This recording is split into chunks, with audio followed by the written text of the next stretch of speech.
Diamonds Are Forever, by Ian Fleming. Read by David Runtoul. Chapter 1. The Pipeline Opens.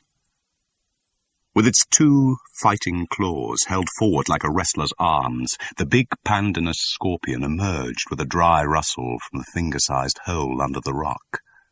There was a small patch of hard, flat earth outside the hole, and the scorpion stood in the center of this on the tips of its 4 pairs of legs, its nerves and muscles braced for a quick retreat, and its senses questing for the minute vibrations which would decide its next move.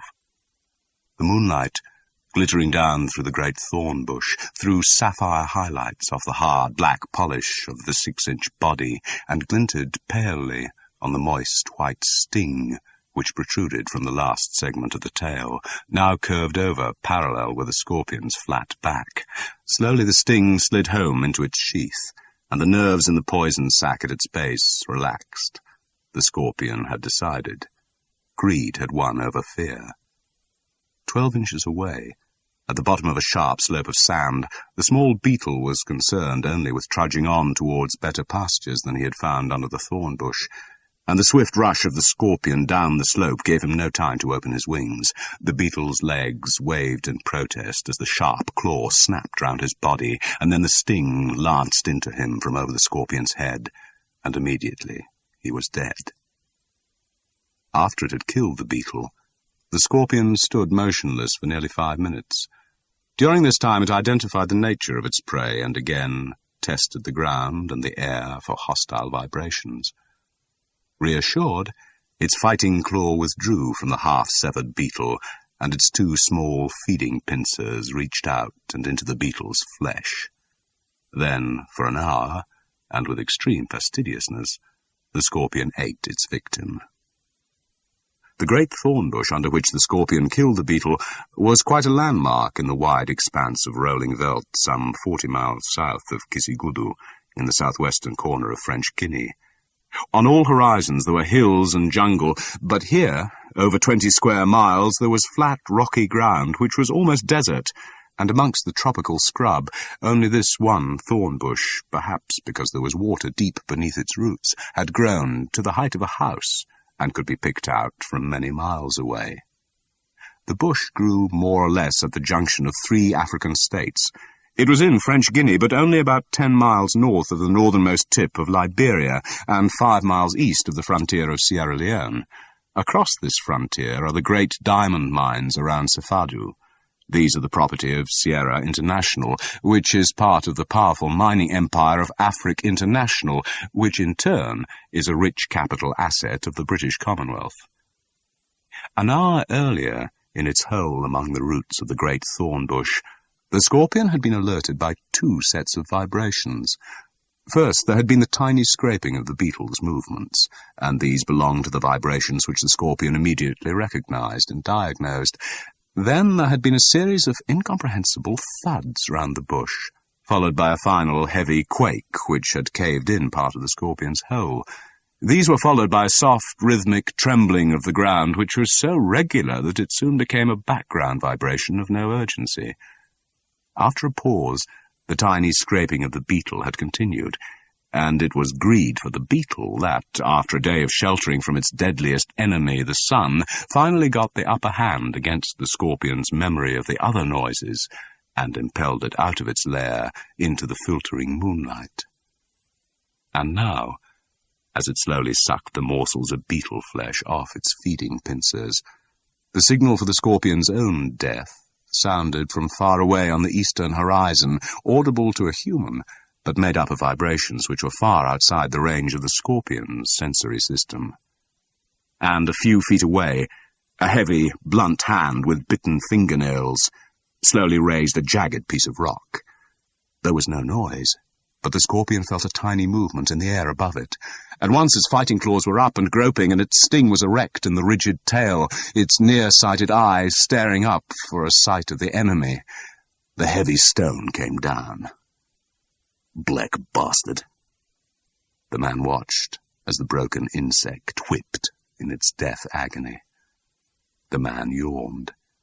He got to his knees in the sandy depression against the trunk of the bush where he'd been sitting for nearly 2 hours, and, his arms bent protectingly over his head, scrambled out into the open. The noise of the engine which the man had been waiting for, and which had signed the Scorpion's death warrant, was louder. As the man stood and stared up the path of the moon, he could just see a clumsy black shape coming fast towards him out of the east, and for a moment the moonlight glinted on whirling rotor blades. The man rubbed his hands down the sides of his dirty khaki shorts, and moved quickly round the bush to where the rear wheel of a battered motorcycle protruded from its hiding place. Below the pillion, on either side, there were leather toolboxes. From one of these he extracted a small, heavy package, which he stowed inside his open shirt against the skin. From the other he took 4 cheap electric torches, and went off with them to where, 50 yards from the big thorn bush, there was a clear patch of flat ground about the size of a tennis court. At 3 corners of the landing ground he screwed the butt end of a torch into the ground and switched it on. Then, the last torch alight in his hand, he took up his position at the 4th corner, and waited. The helicopter was moving slowly towards him, not more than 100 feet from the ground, the big rotor blades idling. It looked like a huge, badly constructed insect. To the man on the ground it seemed, as usual, to be making too much noise. The helicopter paused, pitching slightly, directly over his head. An arm came out of the cockpit, and a torch flashed at him. It flashed ... the Morse for A. The man on the ground flashed back a B and a C. He stuck the 4th torch into the ground and moved away, shielding his eyes against the coming whirl of dust. Above him the pitch of the rotor blades flattened imperceptibly, and the helicopter settled smoothly into the space between the 4 torches. The clatter of the engine stopped with a final cough. The tail rotor spun briefly in neutral, and the main rotor blades completed a few awkward revolutions, and then drooped to a halt. In the echoing silence, a cricket started to zing in the thorn bush, and somewhere near at hand there was the anxious chirrup of a night bird. After a pause to let the dust settle, the pilot banged open the door of the cockpit, pushed out a small aluminium ladder, and climbed stiffly to the ground. He waited beside his machine while the other man walked round the 4 corners of the landing ground, picking up and dousing the torches. The pilot was half an hour late at the rendezvous, and he was bored at the prospect of listening to the other man's inevitable complaint. Their own. What's that, sir? There's a big packet of smuggled stones in London at this very moment, said M, and his eyes glittered across the desk at Bond. Waiting to go to America. And the Special Branch know who the carrier is to be, and they know who's to go out with him to keep an eye on him. As soon as Ronnie Valance came across the story, it was leaked to one of his narcs in Soho, to one of his ghost squad, as he chooses to call it, he went straight off to the Treasury. The Treasury talked to the Board of Trade, and then both their ministers formed up to the PM, and the PM gave them authority to use the service. Why not let the Special Branch of MI5 handle it, sir? Asked Bond, reflecting that M seemed to be going through a bad phase of mixing in other people's business. Of course, they could arrest the carriers as soon as they took delivery and tried to get out of the country, said M impatiently, but that won't stop the traffic. These people aren't the sort that talk. Anyway, the carriers are only small fry. They probably just get the stuff from a man in a park and hand it over to another man in a park when they get to the other side. The only way to get to the bottom of this business is to follow the pipeline to America and see where it goes to there. And the FBI won't be much help to us, I'm afraid. It's a very small part of their battle with the big-time gangs, and it's not doing any harm to the United States. Rather the reverse, if anything. It's only England that's the loser, and America is outside the jurisdiction of the police and MI5. Only the service can handle the job. Yes, I see that, said Bond. But have we got anything else to go on? Ever heard of the House of Diamonds? Yes, of course, sir, said Bond. The big American jewellers on West 46th Street in New York and the Rue de Rivoli in Paris. I gather they rank almost as high as Cartier and Van Cleef and Boucheron nowadays. They've come up very quickly since the war. Yes, said M. Those are the people. They've got a small place in London, too, Hatton Garden. Used to be very big buyers at the monthly showings of the Diamond Corporation, but for the last 3 years they've bought less and less, although, as you say, they seem to be selling more and more jewellery every year. Must be getting their diamonds from somewhere. It was the Treasury who brought their name up at our meeting the other day. but I can't find out anything against them. They've got one of their biggest men in charge over here. Seems odd, as they do so little business. A man called Rufus B. Say. Nothing much known about him. Lunches every day at the American Club in Piccadilly, plays golf at Sunningdale, doesn't drink or smoke, lives at the Savoy. Model citizen. M shrugged his shoulders. But the diamond business is a nice, well-regulated sort of family affair, and there's an impression that the House of Diamonds has an awkward look about it. Nothing more than that. Bond decided it was time to put the $64,000 question. "And where do I come in, sir?" he asked, looking across the desk into M's eyes. "You've got an appointment with Valance at the Yard in," M looked at his watch, "just over an hour. He's going to start you off. They're going to pull in this carrier tonight and put you into the pipeline instead of him." Bond's fingers curled softly round the arms of his chair. "And then?" "And then," said M, matter-of-factly, "you're going to smuggle those diamonds into America. At least that's the idea. What do you think of it?" End of Side 1.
Side 2.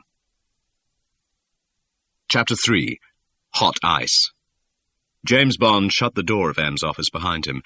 He smiled into the warm brown eyes of Miss Moneypenny and walked across her office into the Chief of Staff's room. The Chief of Staff, a lean, relaxed man of about Bond's age, put down his pen and sat back in his chair.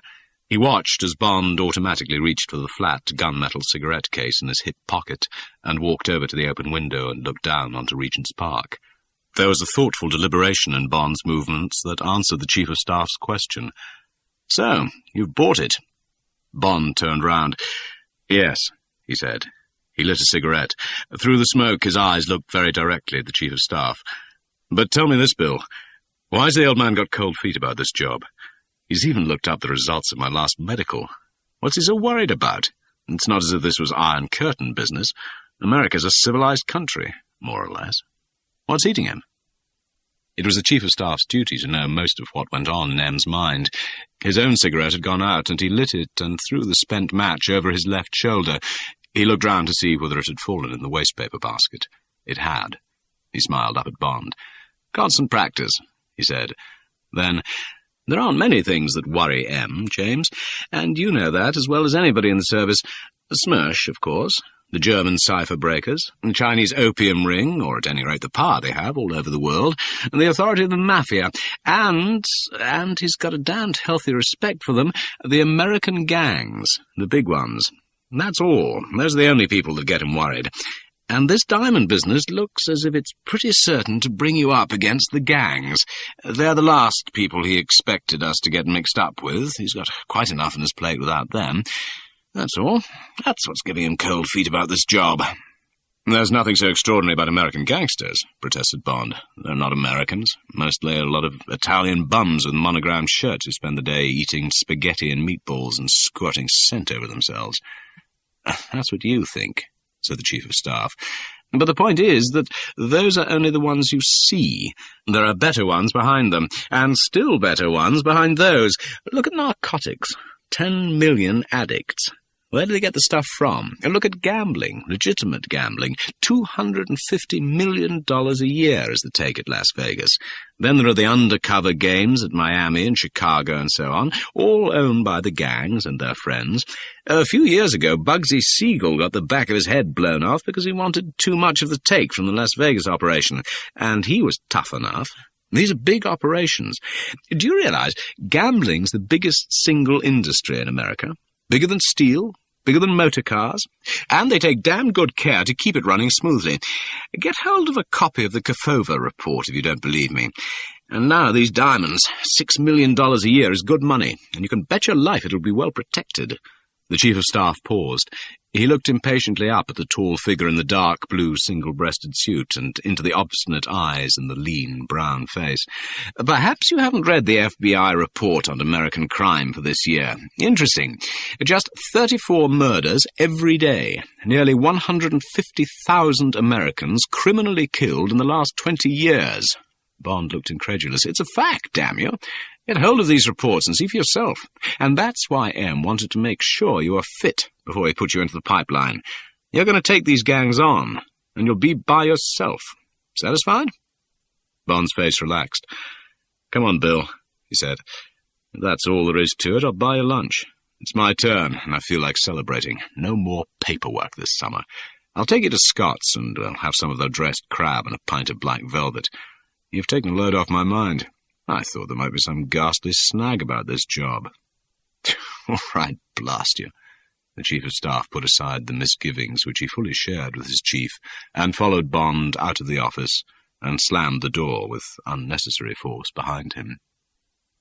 Later, punctually at 2 o'clock, Bond was shaking hands with the dapper, level-eyed man in the old-fashioned office which hears more secrets than any other room in Scotland Yard. Bond had made friends with Assistant Commissioner Vallance over the Moonraker affair, and there was no need to waste time on preliminaries. Vallance pushed a couple of CID identification photographs across the desk. They showed a dark-haired, rather good-looking young man with a clean-cut, swashbuckling face in which the eyes smiled innocently. "That's your chap," said Vallance. "Near enough like you to pass with someone who's only got his description. Peter Franks. Nice-looking fella. Doesn't look much like my idea of a diamond merchant. Sergeant Dankworth chuckled. He's not a diamond merchant, sir, he said, or I'll eat my hat. How do you know? When I read out that list of missing stones, Sergeant Dankworth smiled happily, I mentioned a yellow Premier and 2 Cape Unions. Yes? It just happens that there aren't such things, sir. Chapter 5. Feuille Morte. Bond felt the liftman watching him as he walked down the long, quiet corridor to the end room, room 350. Bond wasn't surprised. He knew there was more petty crime in this hotel than in any other large hotel in London. Valence had once shown him the big monthly crime map of London. He had pointed to the forest of little flags round the Trafalgar Palace. That place annoys the map-room men, he had said. Every month this corner gets so pitted with holes they have to paste fresh paper over it to hold the next month's pins. As Bond neared the end of the corridor, he could hear a piano swinging a rather sad tune. At the door of 350, he knew the music came from behind it. He recognized the tune. It was Feuille Morte. He knocked. "Come in." The hall porter had telephoned and the voice was waiting for him. Bond walked into the small living room and closed the door behind him. "Lock it," said the voice. It came from the bedroom. Bond did as he was told and walked across the middle of the room until he was opposite the open bedroom door. As he passed the portable long player on the writing desk, the pianist began on La Ronde. She was sitting, half-naked, astride a chair in front of the dressing table, gazing across the back of the chair into the triple mirror. Her bare arms were folded along the tall back of the chair, and her chin was resting on her arms. Her spine was arched, and there was arrogance in the set of her head and shoulders. The black string of her brassiere across the naked back, the tight black lace pants, and the splay of her legs whipped at Bond's senses. The girl raised her eyes from looking at her face, and inspected him in the mirror, briefly and coolly. "I guess you're the new help," she said in a low, rather husky voice that made no commitment. "Take a seat and enjoy the music. Best light record ever made." Bond was amused. He obediently took a few steps to a deep armchair, moved it a little so that he could still see her through the doorway, and sat down. "You mind if I smoke?" he said, taking out his case and putting a cigarette in his mouth. "If that's the way you want to die." Miss Case resumed the silent contemplation of her face in the mirror, while the pianist played J'attendrai. Then it was the end of the record. Indifferently, she flexed her hips back off the chair and stood up. She half-turned her head, and the blonde hair that fell heavily to the base of her neck curved with the movement and caught the light. "If you like it, turn it over," she said carelessly. "Be with you in a moment." She moved out of sight. Bond walked over to the gramophone and picked up the record. It was Georges Fay with rhythm accompaniment. He looked at the number and memorized it. It was Vox 500. He examined the other side and, skipping La Vie en Rose because it had memories for him, put the needle down at the beginning of Avril au Portugal. Before he left the gramophone, he pulled the blotter slightly from under it and held it to the standard lamp beside the writing desk. He held it sideways under the light and glanced along it. It was unmarked. He shrugged his shoulders and slipped it back under the machine and walked back to his chair. He thought that the music was appropriate to the girl. All the tunes seemed to belong to her. No wonder it was her favourite record. It had her brazen sexiness, the rough tang of her manner, and the poignancy that had been in her eyes as they looked moodily back at him out of the mirror. Bond had had no picture in his mind of the Miss Case who was to shadow him to America. He had taken for granted that it would be some tough, well-used slattern with dead eyes, a hard, sullen woman who had gone the route and whose body was no longer of any interest to the gang she worked for. This girl was tough, all right, tough of manner, but whatever might be the history of her body, the skin had shone with life under the light. What was her first name? Bond got up again and walked over to the gramophone. There was a Pan American Airways label attached to the grip. It said, Miss T. Case. T. Bond walked back to his chair. Teresa, Tess, Thelma, Trudy, Tilly. None of them seemed to fit. Surely not Trixie, or Tony, or Tommy. He was still playing with the problem when she appeared quietly in the doorway of the bedroom and stood with one elbow resting high up against the door jamb and her head bent sideways onto her hand. She looked down at him reflectively. Bond got unhurriedly to his feet and looked back at her. She was dressed to go out, except for her hat, a small black affair that swung from her free hand. She wore a smart black tailor-made over a deep olive-green shirt buttoned at the neck, golden-tan nylons and black square-toed crocodile shoes that looked very expensive. There was a slim gold wristwatch and a black strap at one wrist and a heavy gold chain bracelet at the other. One large, baguette-cut diamond flared on the third finger of her right hand, and a flat pearl earring in twisted gold showed on her right ear where the heavy pale gold hair fell away from it. She was very beautiful, in a devil-may-care way, as if she kept her looks for herself and didn't mind what men thought of them, and there was an ironical tilt to the finely drawn eyebrows above the wide, level, rather scornful grey eyes that seemed to say, "Sure, come and try. But, brother, you'd better be tops." The eyes themselves had the rare quality of chatoyance. When jewels have chatoyance, the colour in the lustre changes with movement in the light, and the colour of this girl's eyes seemed to vary between a light grey and a deep grey-blue. Her skin was lightly tanned and without makeup, except for a deep red on the lips, which were full and soft and rather moody, so as to give the effect of what is called a sinful mouth. But not, thought Bond, one that often sinned, if one was to judge by the level eyes and the hint of authority and tension behind them. The eyes now looked impersonally into his. End of Side 2.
Side 3.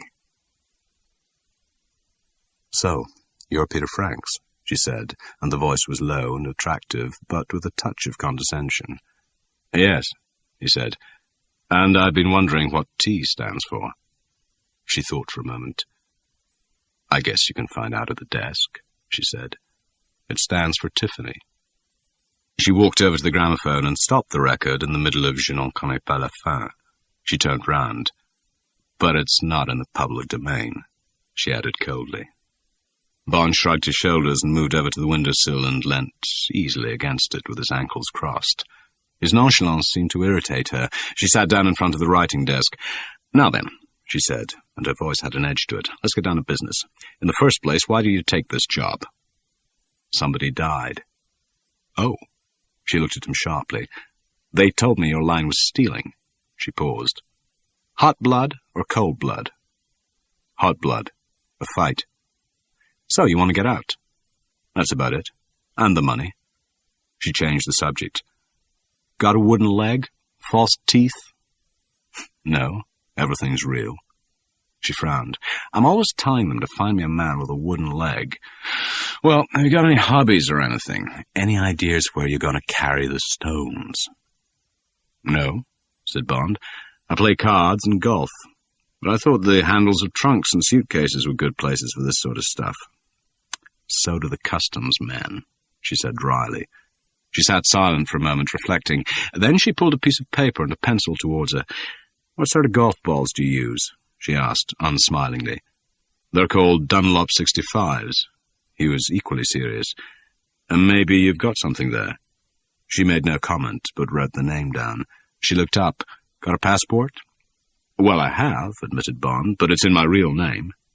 "Oh," she was suspicious again. "And what might that be?" "James Bond." She snorted. "Why not choose Joe Doe?" She shrugged her shoulders. "Who cares, anyway? Can you get an American visa in 2 days? And a vaccination certificate?" "Don't see why not," said Bond. "Q branch would fix all that. There's nothing against me in America, or its criminal records here, for the matter of that. Under bond, that is." "Okay," she said. "Now listen, immigration will need this. You're going over to the States to stay with a man called Tree, Michael Tree. You'll be staying at the Astor in New York. He's an American friend of yours. You met him in the war." She unbent minutely.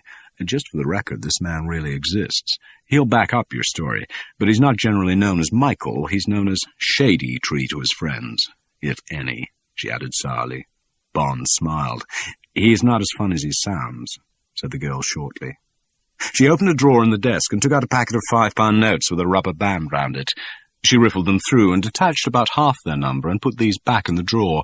She rolled up the rest, snapped the rubber band round them, and tossed the packet across the room to Bond. Bond leant forward and caught it near the floor. "There's about £500 in there," she said.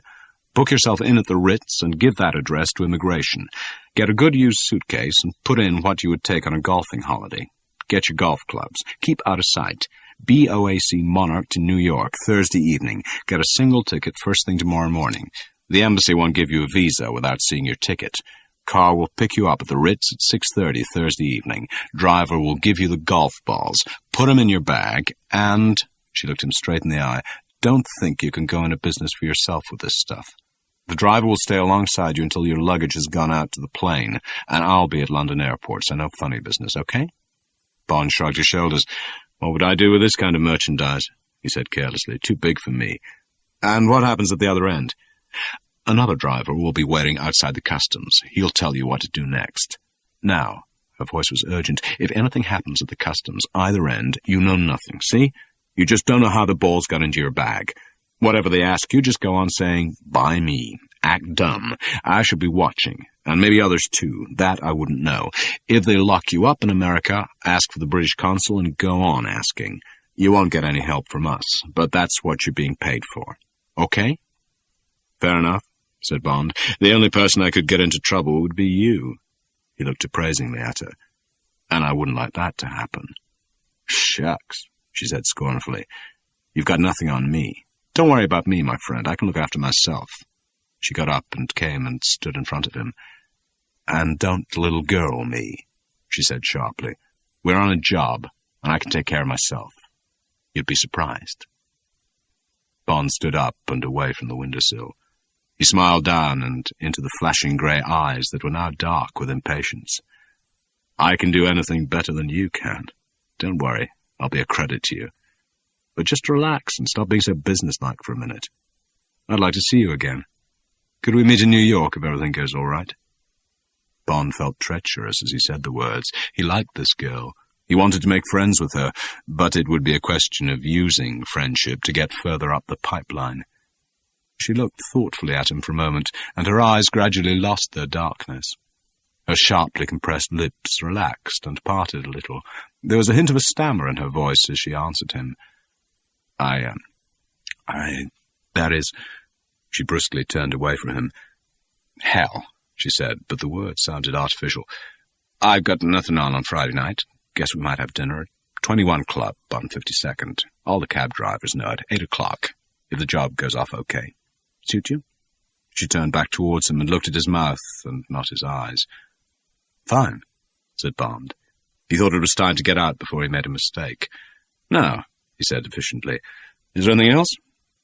"No," she said, and then, sharply, as if she had just remembered something, "What's the time?" Bond looked at his watch. 10 to 6. "I've got to get busy," she said. With a movement of dismissal, she walked towards the door. Bond followed her. With her hand on the key, she turned. She looked at him, and there was confidence and almost warmth in her eyes. "You'll be all right," she said. "Just keep away from me in the plane. Don't panic if anything goes wrong. If you work out okay," the patronizing note came back in her voice, "I'll try and get you some more of the same sort of jobs." "Thanks," said Bond. "I'd appreciate that.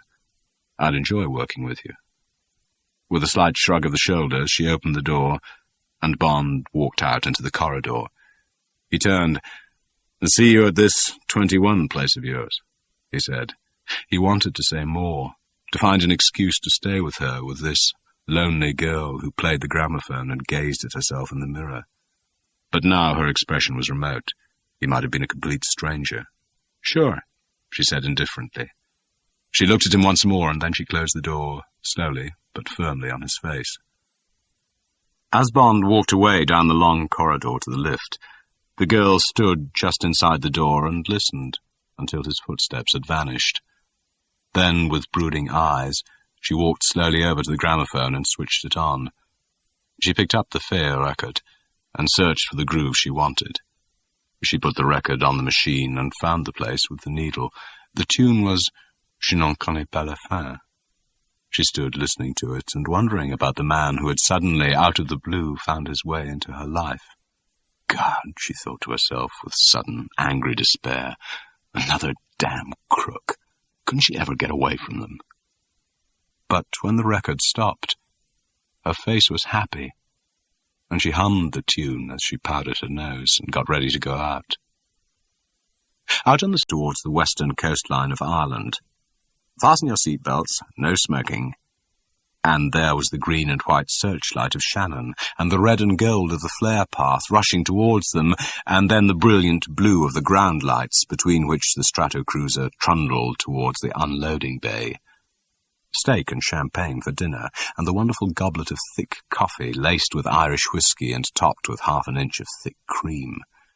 A glance at the junk in the airport shops, the Irish horn rosaries, the bog oak Irish harp, and the brass leprechauns, all at $1.50, and the ghastly Irish musical cottage at $4, the furry, unwearable tweeds and the dainty Irish linen doilies and cocktail napkins. And then the Irish rigmarole coming over the loudspeaker, in which only the words BOAC and New York were comprehensible, the translation into English. The last look at Europe, and they were climbing to 15,000 feet, and heading for their next contact with the surface of the world, the radio beacons on the weather ships Jig and Charlie, marking time around their compass points, somewhere in the middle of the Atlantic. Bond slept well, and awoke only when they were approaching the southern shores of Nova Scotia. He went forward to the washroom and shaved, and gargled away the taste of a night of pressurized air, and then he went back to his seat between the lines of crumpled, stirring passengers, and had his usual moment of exhilaration as the sun came up over the rim of the world, and bathed the cabin in blood. Slowly, with the dawn, the plane came alive. 20,000 feet below, the houses began to show like grains of sugar spilt across a brown carpet. Nothing moved on the earth's surface, except a thin worm of smoke from a train, a straight white feather of a fishing boat's wake across an inlet, and the glint of chromium from a toy motor car caught in the sun.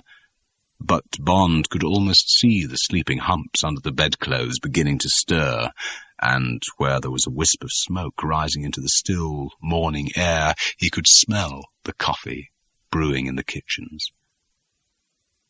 Breakfast came, that inappropriate assortment of foods that BOAC advertise as an English country house breakfast, and the chief steward came round with the U.S. Customs forms. Form number 6063 of the Treasury Department, and Bond read the small print. Failure to declare any article or any willfully false statement, fine or imprisonment or both, and wrote personal effects, and cheerfully signed the lie. And then there were 3 hours when the plane hung dead steady in the middle of the world, and only the patches of bright sunshine swaying slowly a few inches up and down the walls of the cabin gave a sense of motion. But at last there was the great sprawl of Boston below them, and then the bold pattern of a clover leaf on the New Jersey Turnpike, and Bond's ears began to block with the slow descent towards the pall of haze that was the suburbs of New York. There was the hiss and sickly smell of the insecticide bomb, the shrill hydraulic whine of the air brakes and the landing wheels being lowered, the dip of the plane's nose, the tearing bump of the tires on the runway, the ugly roar as the screws were reversed to slow the plane for the entrance bay, the rumbling progress over the tired grass playing towards the tarmac apron, the clang of the hatch being opened. And they were there. End of side 3.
Side 4. Chapter 7. Shady Tree. The customs officer, a paunchy, good-living man with dark sweat marks at the armpits of his grey uniform shirt, sauntered lazily over from the supervisor's desk to where Bond stood, his 3 pieces of luggage in front of him, under the letter B. Next door, under C, the girl took a packet of Parliaments out of her bag and put a cigarette between her lips. Bond heard several impatient clicks at the lighter, and the sharper snap as she put the lighter back in her bag and closed the fastening. Bond felt aware of her watchfulness. He wished that her name began with Z so that she would not be so close. Zarathustra, Zacharias, Zophany. Mr. Bond? Yes. Is this your signature? Yes. Just your personal effects? Yes, that's all. Okay, Mr. Bond. The man tore a customs stamp out of his book and pasted it on the suitcase. He did the same for the attaché case. He came to the golf clubs. He paused with the stamp book in his hand. He looked up at Bond. What do you shoot, Mr. Bond? Bond had a moment of blackout. They're golf clubs. Sure, said the man patiently. But what do you shoot? What do you go round in? Bond could have kicked himself for forgetting the Americanism. Oh, the middle 80s, I guess. Never broken 100 in my life, said the customs officer.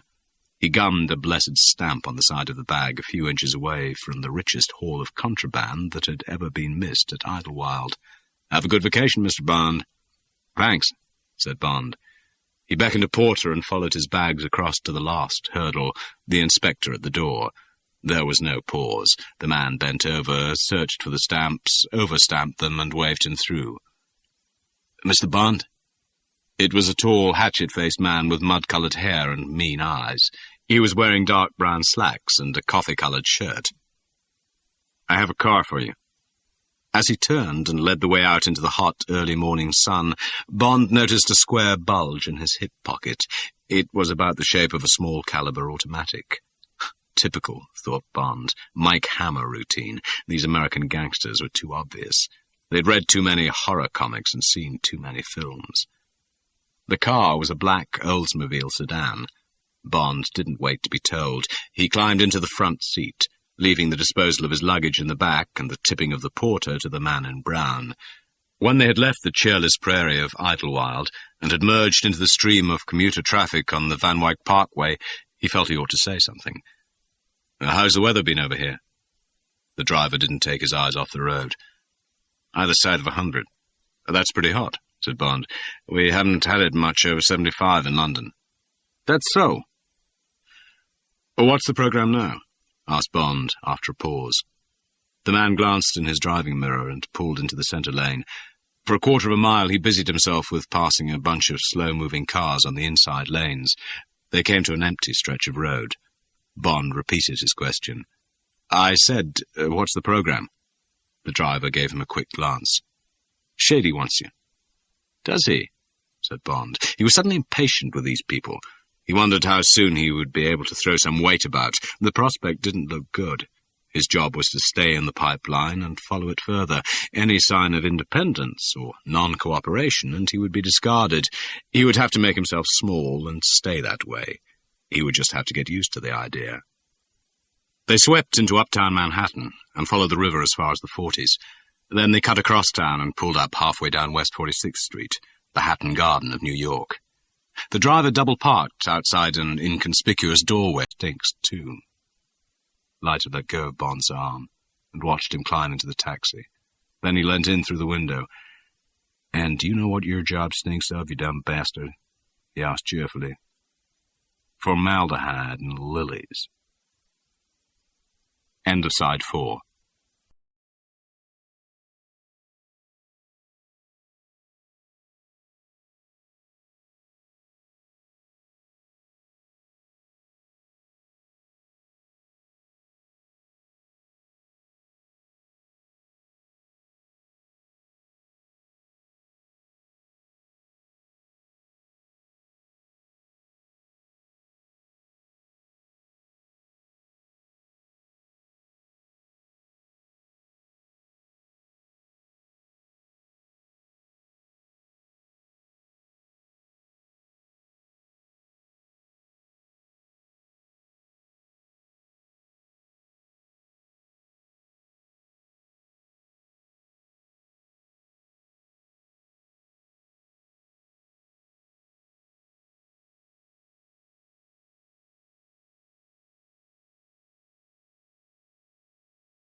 Side 5. Chapter 9. Bitter Champagne. "I'm not going to sleep with you," said Tiffany Case in a matter-of-fact voice, "so don't waste your money getting me tight. But I'll have another, and probably another after that. I just don't want to drink your vodka martinis under false pretenses." Bond laughed. He gave the order and turned back to her. "We haven't ordered dinner yet," he said. "I was going to suggest shellfish and hock. That might have changed your mind. The combination's supposed to have quite an effect." "Listen, Bond," said Tiffany Case, "it'd take more than crab meat ravagati to get me into bed with a man. In any event, since it's your check, I'm going to have caviar, and what you English call cutlets, and some pink champagne. I don't often date a good-looking Englishman, and the dinner's going to live up to the occasion." Suddenly she leant towards him and reached out a hand and put it over his. "Sorry," she said abruptly. "I didn't mean that about the check. The dinner's on me. But I did mean it about the occasion." Bond smiled into her eyes. "Don't be a goose, Tiffany," he said, using her name for the first time. "I've been longing for this evening, and I'm going to have just the same as you. And I've got plenty of money for the check. Mr. Tree tossed me double-up quits for $500 this morning, and I won." At the mention of Shady Tree, the girl's manner changed. "That ought to cover it," she said toughly. You know what they say about this joint? All you can eat for only $300. The waiter brought the martinis, shaken and not stirred, as Bond had stipulated, and some slivers of lemon peel in a wine-glass. Bond twisted 2 of them and let them sink to the bottom of his drink. He picked up his glass and looked at the girl over the rim. "We haven't drunk to the success of a mission," he said. The girl's mouth turned down sarcastically at the corners. She drank half the martini at a gulp and put the glass down firmly on the table. "Or to the heart clutch I only just survived," she said dryly. "You and your damn golf. I thought you were going to tell that man all about the chip shot you hold in Audiobook. A little encouragement, and you'd have taken out a club and one of those balls and shown him your swing. You made me nervous, clicking away at that damned lighter trying to get your cigarette to work. I bet you put the wrong end of that Parliament in your mouth and lit the filter." She gave a short laugh. "You must have got eyes in your ears," she admitted. "Damn nearly did just that. Okay, we'll call it quits." She finished her martini. "Come on, you're not much of a spender. I want another of these. I'm beginning to enjoy myself. And how about ordering dinner? Or do you hope I'll pass out before you get around to it?" Bond beckoned to the maître d'hôtel. He gave the order, and the wine-waiter, who came from Brooklyn but wore a striped jacket and a green apron and had a silver chain with a tasting cup round his neck, went off for the Clicquot Rosé. "If I have a son," said Bond, "I'll give him just one piece of advice when he comes of age. I'll say, spend your money how you like, but don't buy yourself anything that eats." "Hell, marry her," said the girl. "I must say this really is life with a small L. Can't you tell me something nice about my dress or something, instead of grumbling the whole time about how expensive I am? You know what they say. If you don't like my peaches, why do you shake my tree? I haven't started to shake it yet. You won't let me get my arms around the trunk." She laughed and looked with approval at Bond. "Why, heavens to Betsy, Mr. Bond," she said. "Y'all sure do say the purtiest things to a gal." "And as for the frock," Bond continued, "it's a dream, and you know it is. I love black velvet, especially against a sunburned skin, and I'm glad you don't wear too much jewelry, and I'm glad you don't paint your fingernails. Altogether, I bet you're the prettiest smuggler in New York tonight. Who are you smuggling with tomorrow?" She picked up a third martini and looked at it. Then, very slowly, in 3 swallows, she drank it down. She put down the glass and took a Parliament out of the box beside her plate and bent towards the flame of Bond's lighter. The valley between her breasts opened for him. She looked up at him through the smoke of her cigarette, and suddenly her eyes widened and then slowly narrowed again. "I like you," they said. "All is possible between us. But don't be impatient, and be kind. I don't want to be hurt any more." And then the waiter came with the caviar, and suddenly the noise of the restaurant burst into the warm, silent room within a room which they'd built for themselves, and the spell was broken. "What am I doing tomorrow?" repeated Tiffany Case, in the voice one puts on in front of waiters. "Why, I'm going to sashay off to Las Vegas, taking the 20th Century to Chicago, and then the Super Chief to Los Angeles. It's a long way round, but I've had enough flying for a few days. What about you?" The waiter had gone. For a while they ate their caviar in silence. There was no need to answer the question immediately. Bond suddenly felt they had all the time in the world. They both knew the answer to the beauty of the place, so long as he paid off and held an interest in a local institution. It could be a house of prostitution or a backroom crap game where the busted could shoot 2 bits. Professional curiosity compels me to read the literature of the scratch sheets. The racing journalists call back the tranquil years, as though Saratoga was always a town of frivolous innocence. What a rotten burg it used to be.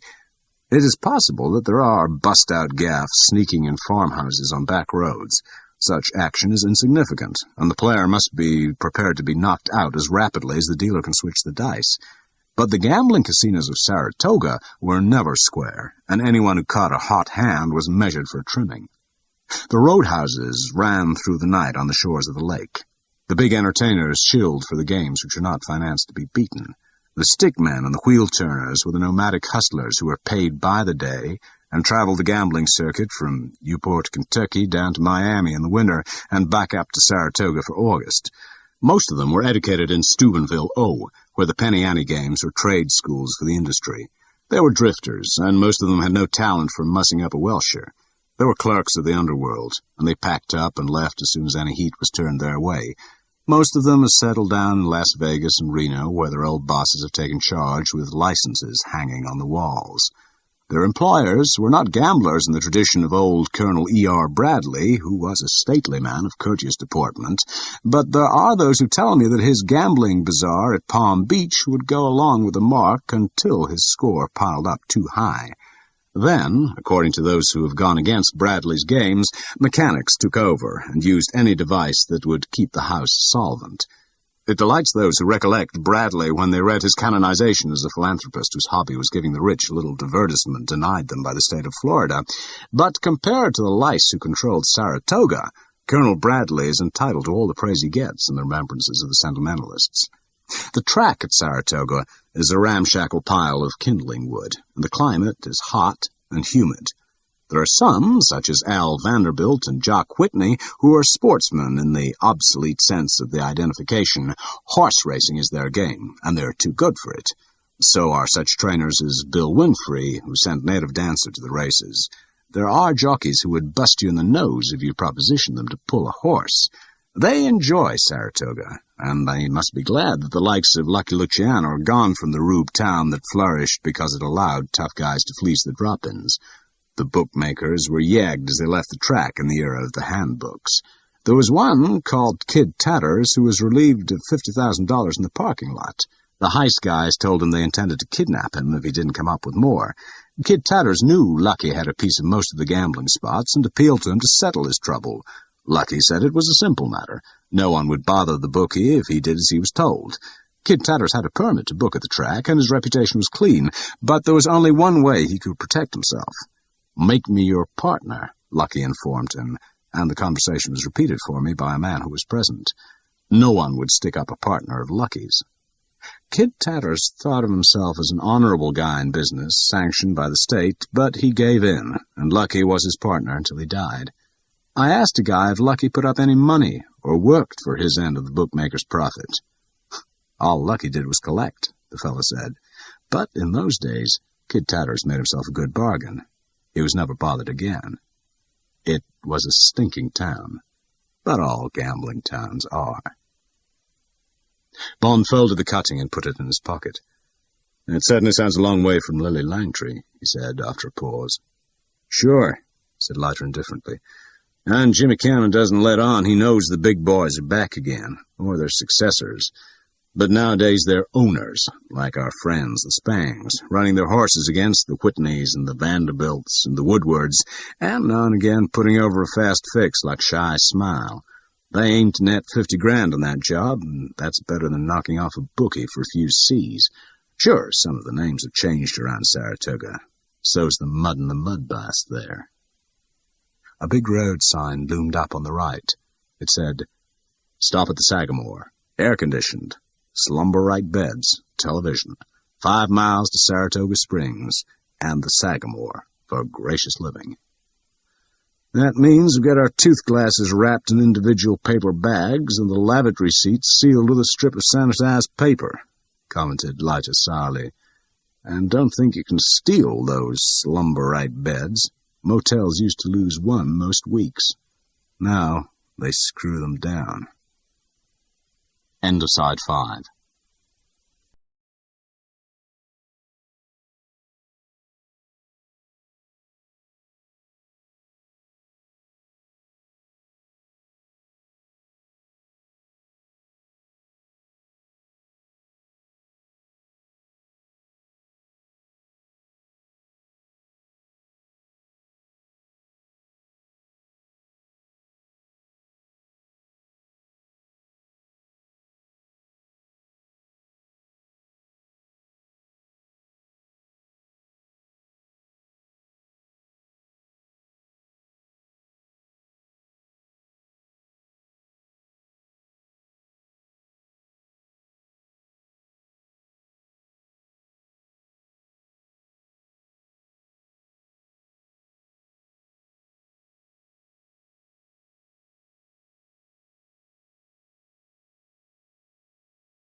Side 6.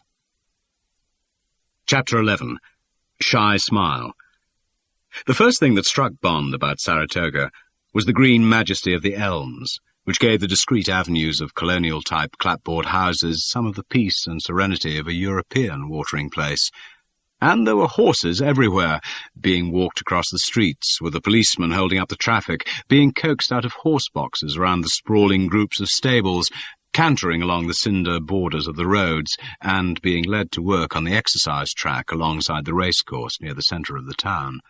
Stable boys and jockeys, white, Negro and Mexican, hung about at the street corners, and there was the whinny and the occasional trumpeting scream of horses in the air. It was a mixture of Newmarket and Vichy, and it suddenly occurred to Bond that, although he wasn't in the least interested in horses, he rather liked the life that went with them.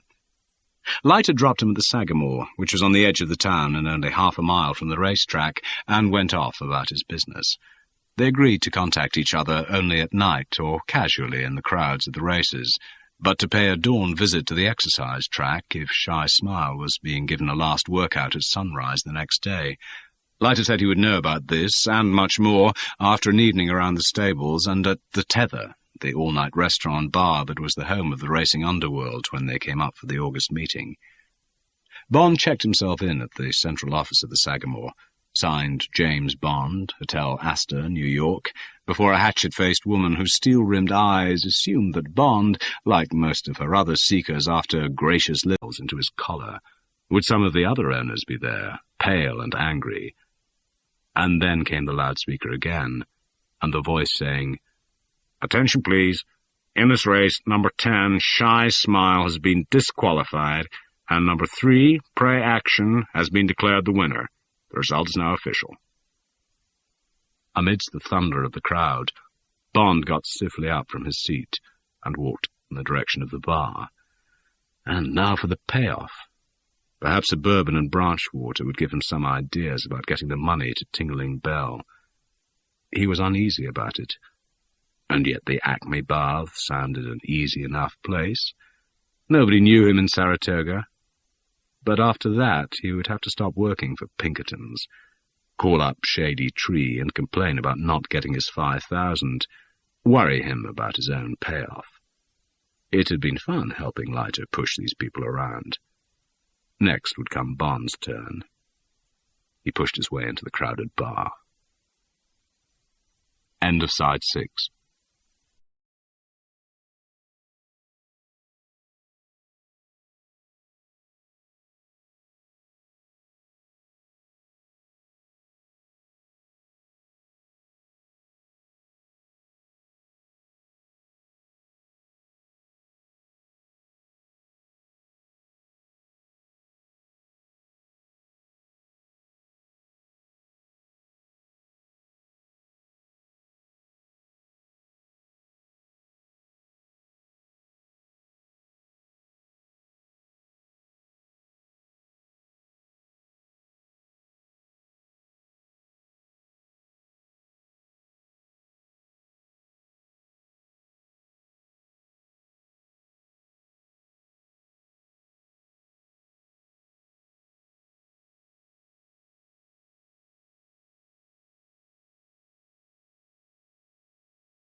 Side 7. Chapter 13. Acme, Mud and Sulphur. In the small red bus there was only a negress with a withered arm, and, beside the driver, a girl who kept her sick hands out of sight, and whose head was completely shrouded in a thick black veil which fell to her shoulders, like a beekeeper's hat, without touching the skin of her face. The bus, which said Acme, Mud and Sulphur Baths on its sides, and every hour on the hour above the windscreen, went through the town without picking up any more customers, and turned off the main road down a badly maintained gravel track through a plantation of young firs. After half a mile it rounded a corner and went down a short hill towards a cluster of dingy grey clapboard buildings. A tall yellow brick chimney stuck up out of the centre of the buildings, and from it a thin wisp of black smoke rose straight up into the still air. There was no sign of life in front of the baths, but as the bus pulled up on the weedy gravel patch near what seemed to be the entrance, 2 old men and a limping coloured woman emerged through the wire-screen doors at the top of the steps and waited for the passengers to alight. Outside the bus, the smell of sulphur hit Bond with sickening force. It was a horrible smell from somewhere down in the stomach of the world. Bond moved away from the entrance and sat down on a rough bench under a group of dead-looking firs. He sat there for a few minutes to steel himself for what was going to happen to him through the screen doors, and to shake off a sense of oppression and disgust. It was partly, he decided, the reaction of a healthy body to the contact with disease, and it was partly the tall upstairs. Smart, These dumps are wired for everything except smell. But the dealers know it, and this guy just hoped the camera was looking somewhere else. Fatal error. Too bad. Bond smiled at Leiter. "I'll watch out," he promised. "But don't forget, I've somehow got to get another step down the pipeline, to the tap at the end of it. In fact, I've got to get right up close to your friend, Mr. Serafimo Spang. I can't do that by just sending up my card. And I'll tell you something else, Felix." Bond's voice was deliberate. "I've suddenly taken against the brothers Spang. I didn't like those 2 men in hoods, the way the man hit that fat Negro, the boiling mud. I wouldn't have minded so much if he'd just beaten the jockey up, ordinary cops and robbers stuff, but that mud showed a nasty mind. And I took against Pizarro and Bud. I don't know what it is, but I've just taken against all of them." Bond's voice was apologetic. "Thought I ought to warn you." "Okay." Leiter pushed away his empty plate. "I'll be around and try and pick up the bits, and I'll tell Ernie to keep an eye on you. But don't think you can ask for a lawyer or the British consul if you get in bad with the mob. Only law firm out there is called Smith & Wesson." He banged on the table with his hook. "Better have one less bourbon and branch water. It's desert where you're going, dry as a bone, hotter than hell this time of year. No rivers, so no branches to get the water out of. You'll be drinking it with soda and then mopping it off your forehead. It'll be 120 in the shade out there, only there isn't any shade." The whiskey came. "I shall miss you out there, Felix," said Bond, glad to get away from his thoughts. "Known to teach me the American way of life. And, by the way, I thought you did the hell of a fine job of a shy smile. Wish you could come along and tackle Spang Sr. with me. Together, I believe we could take him." Leiter looked affectionately at his friend. "That sort of rough stuff's no good if you're working for Pinkertons," he said. "I'm after this guy, too, but I've got to get him legitimate. If I can find out where the remains of the horse are buried, that hoodlum's going to have an ugly time. It's all right for you coming over here and tangling with them and getting away quick back to England. The gang has no idea who you are. From what you tell me, they can never find out. But I've got to live here. If I had a shooting match or anything of that sort with Spang, his pals would get after me, and after my family, and after my friends, and they wouldn't rest until they'd hurt me more than I ever hurt their pal, even if I killed him. It's not so funny to come home and find your sister's house burned down with her inside it, and I'm afraid that could still happen in this country today. The gangs didn't go out with Capone. Look at Murder Inc. Look at the Kafova report. Now the hoodlums don't run liquor, they run governments, state governments like Nevada. Articles get written about it, and books, and speeches, sermons, but what the hell? Leiter laughed abruptly. Maybe you can strike a blow for freedom, home, and beauty with that old rusty equalizer of yours. Is it still the Beretta? Yes, said Bond. Still the Beretta. You still got that 00 number that means you're allowed to kill? Yes, said Bond dryly. I have. Well then, said Leiter, getting up, let's go home to bed and give your shooting eye a rest. My guess is you're going to need it. Chapter 15. Rue de la Paix. The plane made a big curve out over the sparkling blue Pacific, and then swept round across Hollywood and gained height so as to make the Cajon Pass through the great golden cliff of the high Sierras.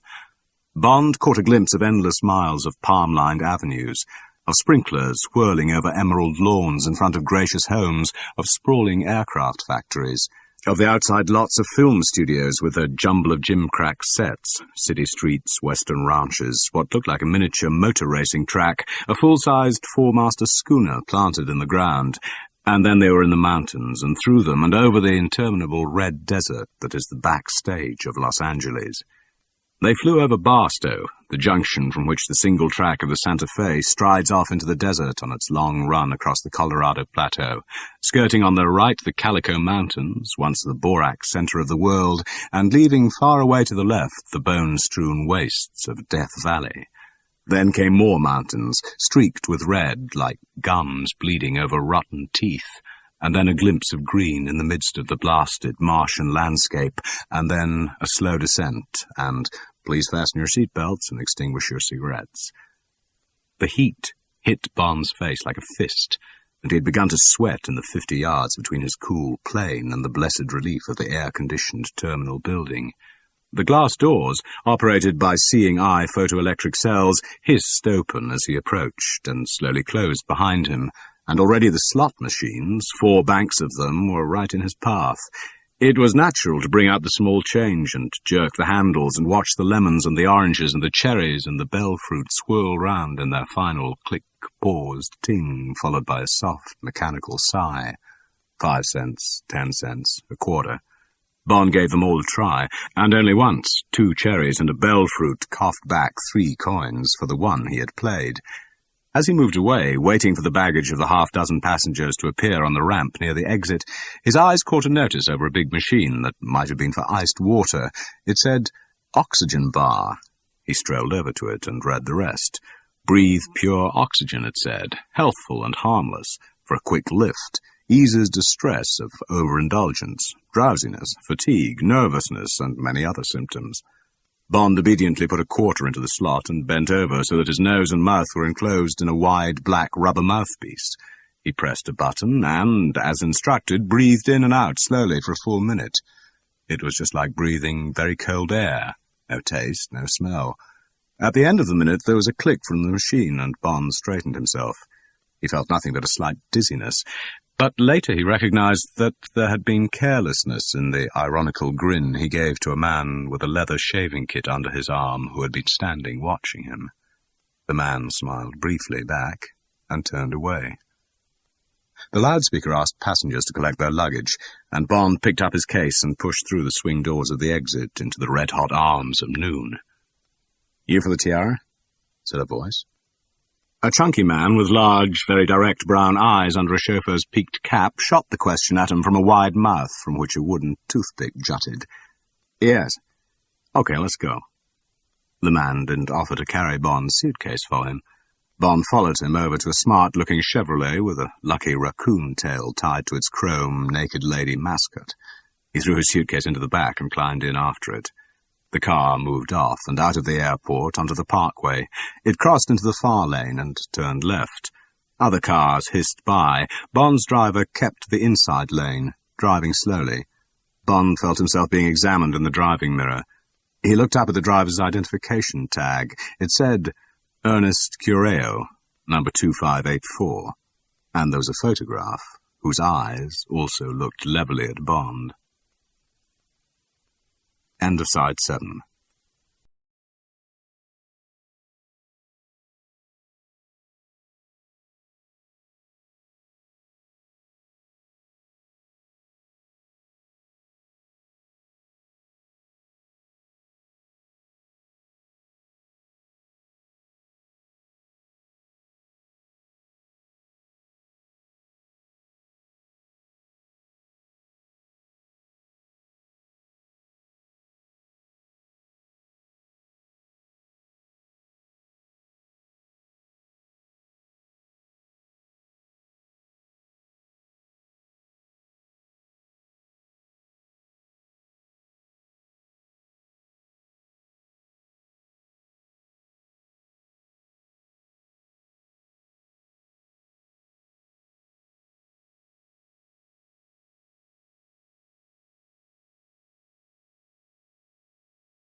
Side 8. The cab smelled of old cigar smoke, and Bond pressed down the switch of the power-operated window. A furnace blast of air made him close it again. The driver half-turned in his seat. "Don't want to do that, Mr. Bond," he said in a friendly voice. "Cab's conditioned, and it seems so, but it's better than outside." "Thanks," said Bond, and then, "I believe you're a friend of Felix Leiter." "Sure," said the driver, over his shoulder. "Nice guy. Told me to watch out for you. Be glad if I can do anything while you're here. Staying long?" "I can't say," said Bond. "A few days, anyway."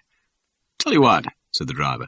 "Don't think I'm trying to jip you, but we're going to do some work together, and you got some dough. Maybe you'd better hire the cab by the edge of the towel over the second ear." He bent down and said deferentially into it, "And the nostrils, sir?" There was an affirmative grunt from behind the towels, and the barber proceeded to open a window through the towels in the neighbourhood of the man's nose. Then he again went cautiously to work with the thin scissors. After this ceremony there was dead silence in the small, white-tiled room, except for the soft clacking of the scissors round Bond's head, and the occasional ting as the manicurist dropped an instrument into her enamel bowl. And then there was a soft creaking as the head barber carefully wound the handle of the customer's chair so that it came upright. "How's that, sir?" said Bond's barber, holding a hand mirror behind his head. It was as Bond was inspecting the back of his head that it happened. Perhaps, with the changing elevation of the chair, the girl's hands slipped, but there was suddenly a muffled roar, and the man in the purple dressing-gown sprang out of his chair, tore the towels off his face, and plunged a finger into his mouth. Then he took it out and bent quickly down and slapped the girl hard across the cheek so that she was knocked off her stool, and the enamel bowl of instruments went flying across the room. The man straightened himself and turned a furious face on the barber. "Fire that bitch!" he snarled. He put the hurt finger back in his mouth, and his slippers crunched amongst the scattered instruments as he strode blindly out of the door and disappeared. "Yes, sir, Mr. Spang," said the barber in a stunned voice. He started to bawl out the sobbing girl. Bond turned his head and said quietly, "Stop that." He got up from his chair and unwrapped the towel from round his neck. The barber gave him a surprised glance. Then he said quickly, "Yes, sir, mister," and bent to help the girl gather up her instruments. While Bond paid for his haircut, he heard the kneeling girl say plaintively, "It weren't my fault, Mr. Lucian. He was nervous today. His hands were trembling. Honest they were. I ain't never seen him like that before. Tension, sort of." And Bond had a bad moment of pleasure at the thought of Mr. Spang's tension. Ernie Cureo's voice broke sharply in on his thoughts. "We got ourselves a tail, mister," he said out of the corner of his mouth. "Two of them, fore and aft. Don't look back. See that black Chevy sedan in front, with the two guys? They got two driving mirrors, and they've been watching us and keeping step for quite a while. Back of us, there's a little red sex ship, old sports model Jag with a rumble seat. Two more guys, with golf clubs in the back. But it just happens I know them guys. Detroit Purple Mob. Couple of lavender boys, pansies. Golf ain't their game. The only irons they can handle are in their pockets. Just swivel your eyes round as if you was admiring the scenery. Watch their gun hands while I try 'em out. Ready?" Bond did as he was told. The driver put his foot on the accelerator and simultaneously turned off the ignition switch. The exhaust let go like an 88mm, and Bond saw the two right hands dive into the two brightly coloured sports jackets. Bond casually turned his head back. "You're right," he said. He paused. "Better let me out, Ernie. I don't want to get you into trouble." "Shucks," said the driver disgustedly. "They can't do nothing to me. You pay for any damage to the cab and I'll try and shake 'em, okay?" Bond took a $1,000 bill out of his note-case and leant over and stuffed it into the pocket of the driver's shirt. "There's $1,000 to go on with," he said. "And thanks, Ernie. Let's see what you can do." Bond slipped his Beretta out of the holster and cradled it in his hand. This, he thought to himself, was just what he'd been waiting for. "Okay, fella," said the driver cheerfully. "I've been looking for a chance to take a poke at the gang. I don't like being led on, and they've been leaning on me and some of my friends for too long. Hold tight. Let's go." It was a straight stretch of road, with not much traffic about. The distant tops of the mountains were yellow in the setting sun, and the street was beginning to get blue with the 15 minutes of dusk when you can't make up your mind whether to switch on your lights. They were riding easily along at 40, with the low-slung Jaguar right on their tail and the black sedan a block ahead of them. Suddenly, so that Bond pitched forward, Ernie Cureo put his brakes full on and dry skidded to a stop with a scream of his tyres. There was a shattering splinter of metal and glass as the Jaguar hit their fenders. The cab lurched forward against its brakes, and then the driver jammed it into gear and, with a horrible tearing of iron, freed himself from the smashed radiator of the car behind and accelerated away down the road. "That screwed him proper," said Ernie Cureo with satisfaction. "How'd they make it out?" "Bust radiator grill," said Bond, watching out of the rear window. "Both front wings flattened, fender hanging off, windshield starred, maybe broken." He lost the car in the dusk and turned round. "They're out on the road trying to pull the front wings off the tyres. They may be able to go before long, but it was a good start. Got any more like that?" "Not so easy now," grunted the driver. "War's been declared. Watch it. Better get down. The Chevy's pulled up at the side of the road. They may try shooting. Here we go." Bond felt the car surge forward. Ernie Cureo was half lying along the front seat, driving with one hand and with his eyes watching the road ahead from just above the dash. There was a clang and two sharp cracks as they flashed past the Chevrolet. A handful of safety glass showered round Bond. Ernie Cureo swore, and the car gave a swerve and then got back on its course. Bond knelt on the back seat and knocked out the glass of the rear window with the butt of his gun. The Chevrolet was coming after them, its eyes blazing. "Hold it," said Cureo with an odd, muffled voice. "Come into a sharp turn and stop under cover in the next block. Give you a clear shot as they come around after us." Bond braced himself as the tyres screamed and the car lurched on two wheels and then righted itself and stopped. Then he was out of the door and crouching with his gun up. The lights of the Chevrolet tore into the side road, and there was a squeal of tortured rubber as it made the turn on the wrong side. Now, thought Bond, before he can straighten up. Crack! A pause. Crack, crack, crack. 4 bullets at 20 yards, dead on the target. The Chevrolet didn't straighten up. It went over the curb on the other side of the road, hit a tree broadside, bounced off it and smashed into a lamp standard and turned completely round and slowly toppled over on its side. As Bond watched it, waiting for the echoes of the smashing metal to stop ringing in his ears, flames started to bleed slowly from the chromium mouth of the car. Someone was scrabbling at a window, trying to get out. At any moment the flames would fill the vacuum pump and run the whole length of the chassis to the tank, and then it would be too late for the man inside. Bond had started to cross the road when there was a groan from the front seat of the cab, and he turned round to see Ernie Cureo slip from under the wheel to the floor. Bond forgot the burning car as he tore open the door of the cab and leant over the driver. There was blood everywhere, and the whole of the driver's left arm was soaked in it. Bond somehow hauled him into a sitting position on the seat, and the driver's eyes opened. "Oh, brother," he said through clenched teeth. "Get me out of here, mister. And drive like hell. Next thing that jag will be after us. Then get me to a medic." "Okay, honey," said Bond, slipping behind the wheel. "I'll take care of it." He rammed the car into gear and moved fast off down the road and away from the blazing pyre and the frightened people who had materialized out of the dusk and were standing watching the flames, their hands up to their mouths. "Keep going," muttered Ernie Cureo. "This'll get you out near the Boulder Dam Road. See them in the mirror." "There's a low-slung car with a spotlight coming after us fast," said Bond. "Could be the Jag, about 2 blocks away now." He stamped on the accelerator and the cab hissed through the deserted side street. "Keep going," said Ernie Cureo. "We gotta hide up someplace and let 'em lose us. Tell you what, there's a passion pit just where this comes out on 95. Drive-in movie. Here we come, slow, sharp right. See those lights? Get in there, quick, right. Straight over the sand and between those cars. Off lights. Easy. Stop." The cab came to a rest in the back row of half a dozen ranks of cars lined up to face the concrete screen that soared up into the sky and on which a huge man was just saying something to a huge girl. End of Side 8.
Side 9. Bond turned and looked back down the lanes of metal standards, like parking meters, from which speakers could be connected with your car to pick up the sound. As he watched, 1 or 2 cars drove in and ranged themselves in the rear rank. Nothing low enough for a Jaguar, but it was dark now, and difficult to see, and he stayed slewed round in his seat, his eyes on the entrance. An attendant came up, a pretty girl, dressed as a page boy with a tray slung round her neck. "That'll be $1, she said, glancing into the car to see there was not a third customer on the floor of the cab. She had pickups coiled over her right arm, and she took one off, plugged it into the nearest standard, and hung the small speaker through the window on Bond's side. The huge man and woman on the screen started talking heatedly. "Coca-Cola, cigarettes, candy?" asked the girl, taking the note Bond handed her. "No, thanks," said Bond. "You're welcome," said the girl, and sauntered off towards the other late arrivals. "Mister, for Christ's sake, will you switch off that crap?"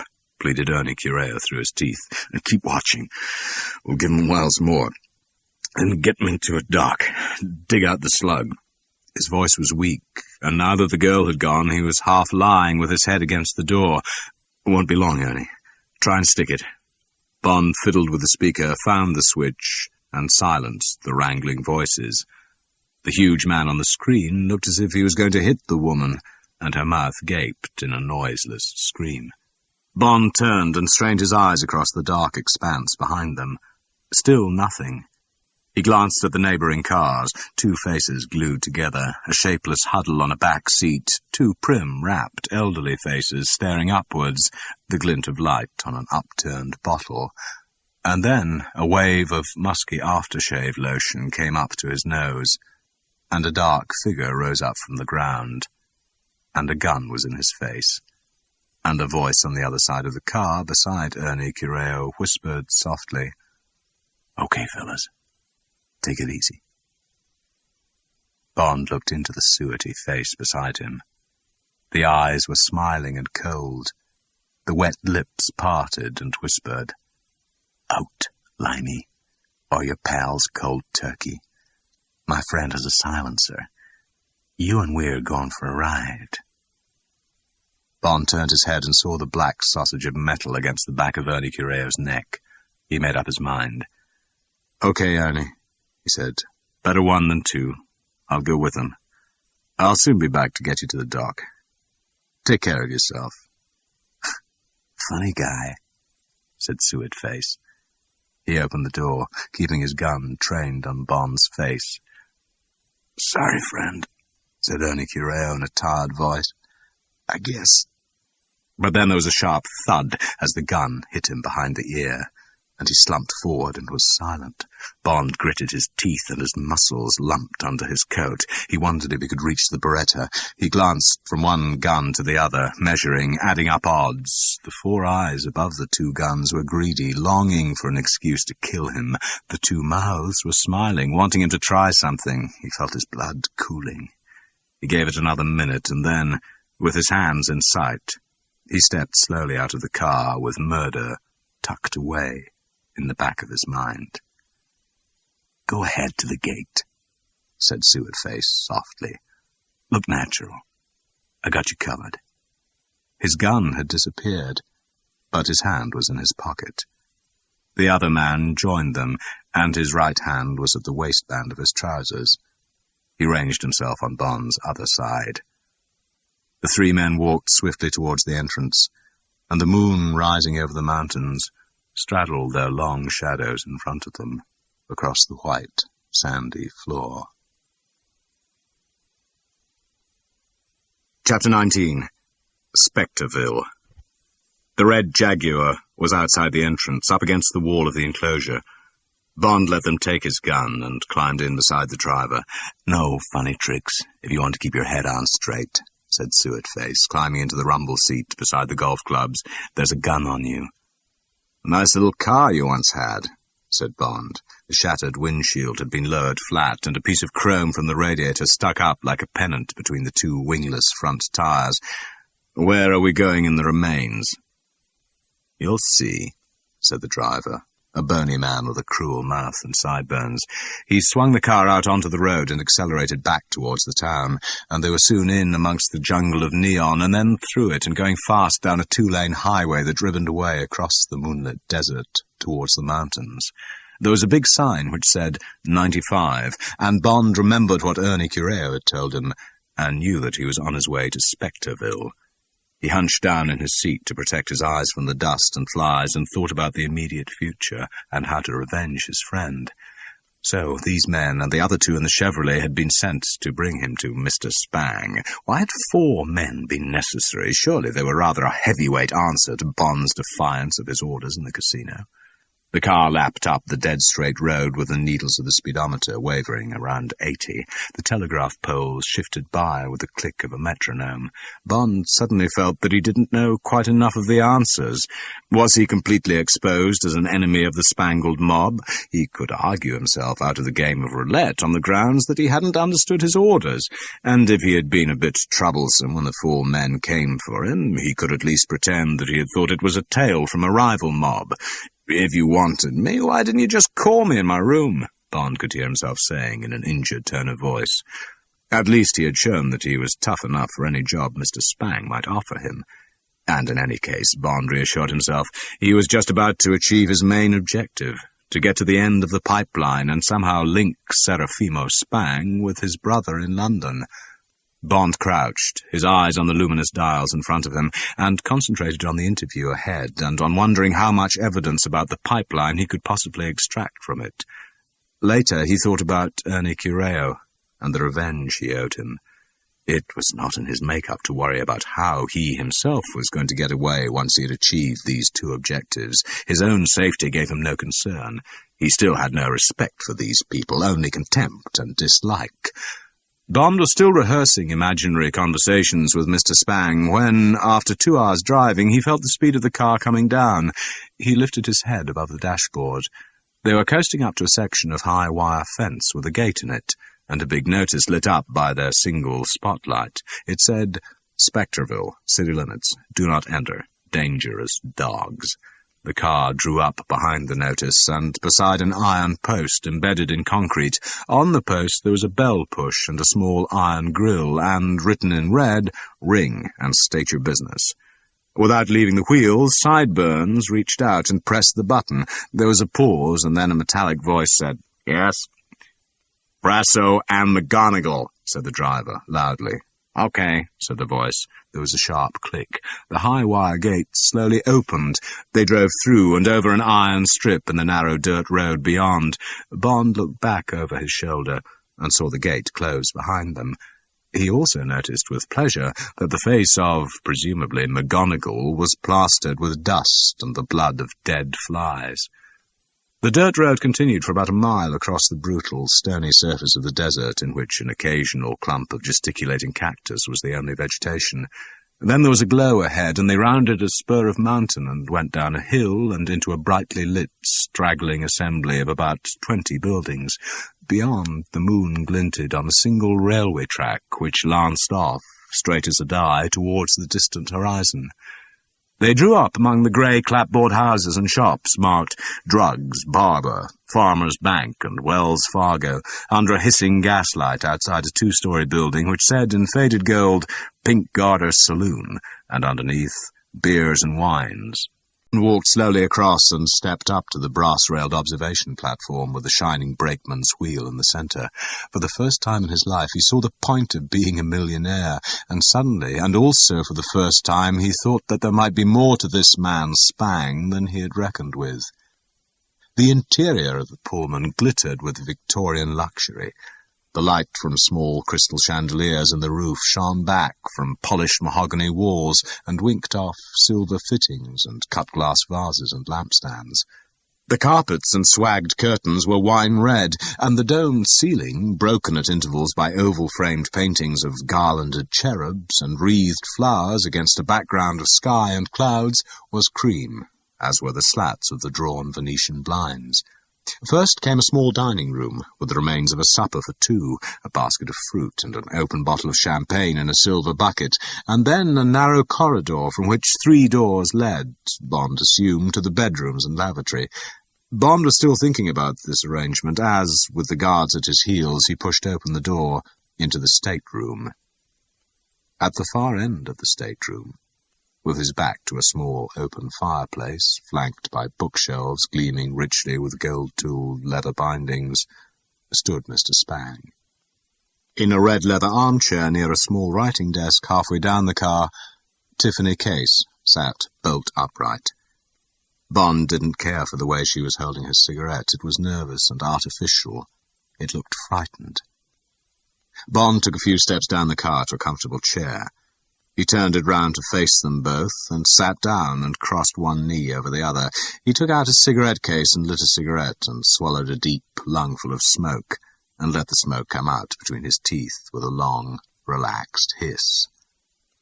Mr. Spang had an unlighted cigar jutting from the exact centre of his mouth. He took it out. "Stay here, Wint. Kid, get along and do what I said." The strong teeth bit the words off like inches of celery. "Now, you." His eyes glittered angrily at Bond. "Who are you, and what's going on?" "I shall need a drink if we're going to talk," said Bond. Mr. Spang eyed him coldly. "Get him a drink, Wint." Bond half-turned his head. "A bourbon and branch water," he said. "Half and half." There was an angry grunt, and Bond heard the woodwork creak as the heavy man walked back down the Pullman. Bond didn't much like Mr. Spang's question. He went back over his story. It still looked all right. He sat and smoked, and looked at Mr. Spang, weighing him up. The drink came, and the guard thrust it into his hand so that some of it slopped onto the carpet. "Thank you, Wint," said Bond.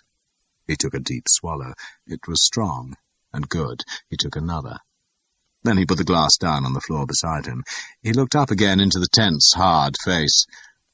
"I just don't like being lent on," he said easily. "I did my job and got paid. If I chose to gamble with the money, that was my affair. I could have lost. And then a lot of your men started breathing down my neck, and I got impatient. If you wanted to talk to me, why didn't you just call me on the telephone? Putting that tail on was unfriendly, and when they got rude and started shooting, I thought it was time to do some leaning of my own." The black-and-white face against the coloured books didn't yield. "You don't get the message, fella," Mr. Spang said softly. "Maybe I better bring you up to date. Got a coded signal yesterday from London." His hand went to the breast pocket of his black western shirt, and he slowly pulled out a piece of paper, holding Bond's eyes with his. Bond knew the piece of paper was bad news, really bad news, just as surely as you do when you read the word deeply at the beginning of a telegram. "This is from a good friend in London," said Mr. Spang. He slowly released Bond's eyes and looked down at the piece of paper. "It says, reliably informed, Peter Franks held by police on unspecified charge. Endeavor at all costs, hold substitute carrier. Ascertain if operations endangered. Eliminate him and report." There was silence in the car. Mr. Spang's eyes rose from the paper and glittered redly down on Bond. "Well, Mr. Hooses, this looks like a good year for something horrible to happen to you." Bond knew he was for it, and part of his mind slowly digested the knowledge, wondering how it was going to be done. But at the same time, another part of him told him that he had discovered what he wanted to know, what he had come to America to find out. The two Spangs did represent the beginning and the end of the diamond pipeline. At this moment, he had completed the job he had set out to do. He knew the answers. Now, somehow, he must get the answers back to M. Bond reached down for his drink. The ice rattled hollowly as he took the last deep swallow and put the glass down. He looked candidly up at Mr. Spang. "I took the job from Peter Franks. He didn't like the look of it, and I needed the money." "Don't give me that crap," said Mr. Spang flatly. "You're a cop, or a private eye of some sort, and I'm going to find out who you are and who you work for and what you know. What you were doing in the Acme Baths alongside that crooked jock, why you carry a gun and where you learned to handle it, how come you're tied in with Pinkertons in the shape of that phony cab driver, things like that. You look like an eye, and you behave like one, and," he turned with sudden anger on Tiffany Case, "how you fell for him, you silly bitch, I just can't figure." The hell you can't, flared Tiffany Case. I get handed the guy by ABC and he acts okay. You think maybe I should have told ABC to try again? Not me, brother. I know my place in this outfit, and don't think you can push me around. And for all you know, this guy may be telling the truth. Her angry eyes swept over Bond, and he caught the glint of fear for him, behind them. Well, we're going to find out, said Mr. Spang, and go on finding out until the guy croaks, and if he thinks he can take it, he's got another think coming. He looked over Bond's head at the guard. Went, get Kid, and come back with the boots. The boots. Bond sat silent, gathering his strength and his courage. It would be a waste of time to argue with Mr. Spang or to try to escape 50 miles out in the desert. He had got out of worse jams, so long as they didn't intend to kill him yet, so long as he gave nothing away. There was Ernie Correo, and there was Felix Leiter. There might just possibly be Tiffany Case. He looked across at her. Her head was bent. She was looking carefully at her fingernails. Bond heard the two guards come up behind him. "Take him out on the platform," said Mr. Spang. Bond saw the corner of his tongue come out and slightly touch the thin lips. "Brooklyn's stomping. 80%er. Okay?" "Okay, boss." It was the voice belonging to Wint. It sounded greedy. The two hooded men came up and sat down side by side on a dark red chaise longue that ran down the car opposite Bond. They put football boots down on the thick carpet beside them and started to unlace their shoes. Chapter 20. Flames coming out of the top. The black frogman suit fitted tightly. It hurt everywhere. Why the hell hadn't Strangways made certain the Admiralty got his measurements right?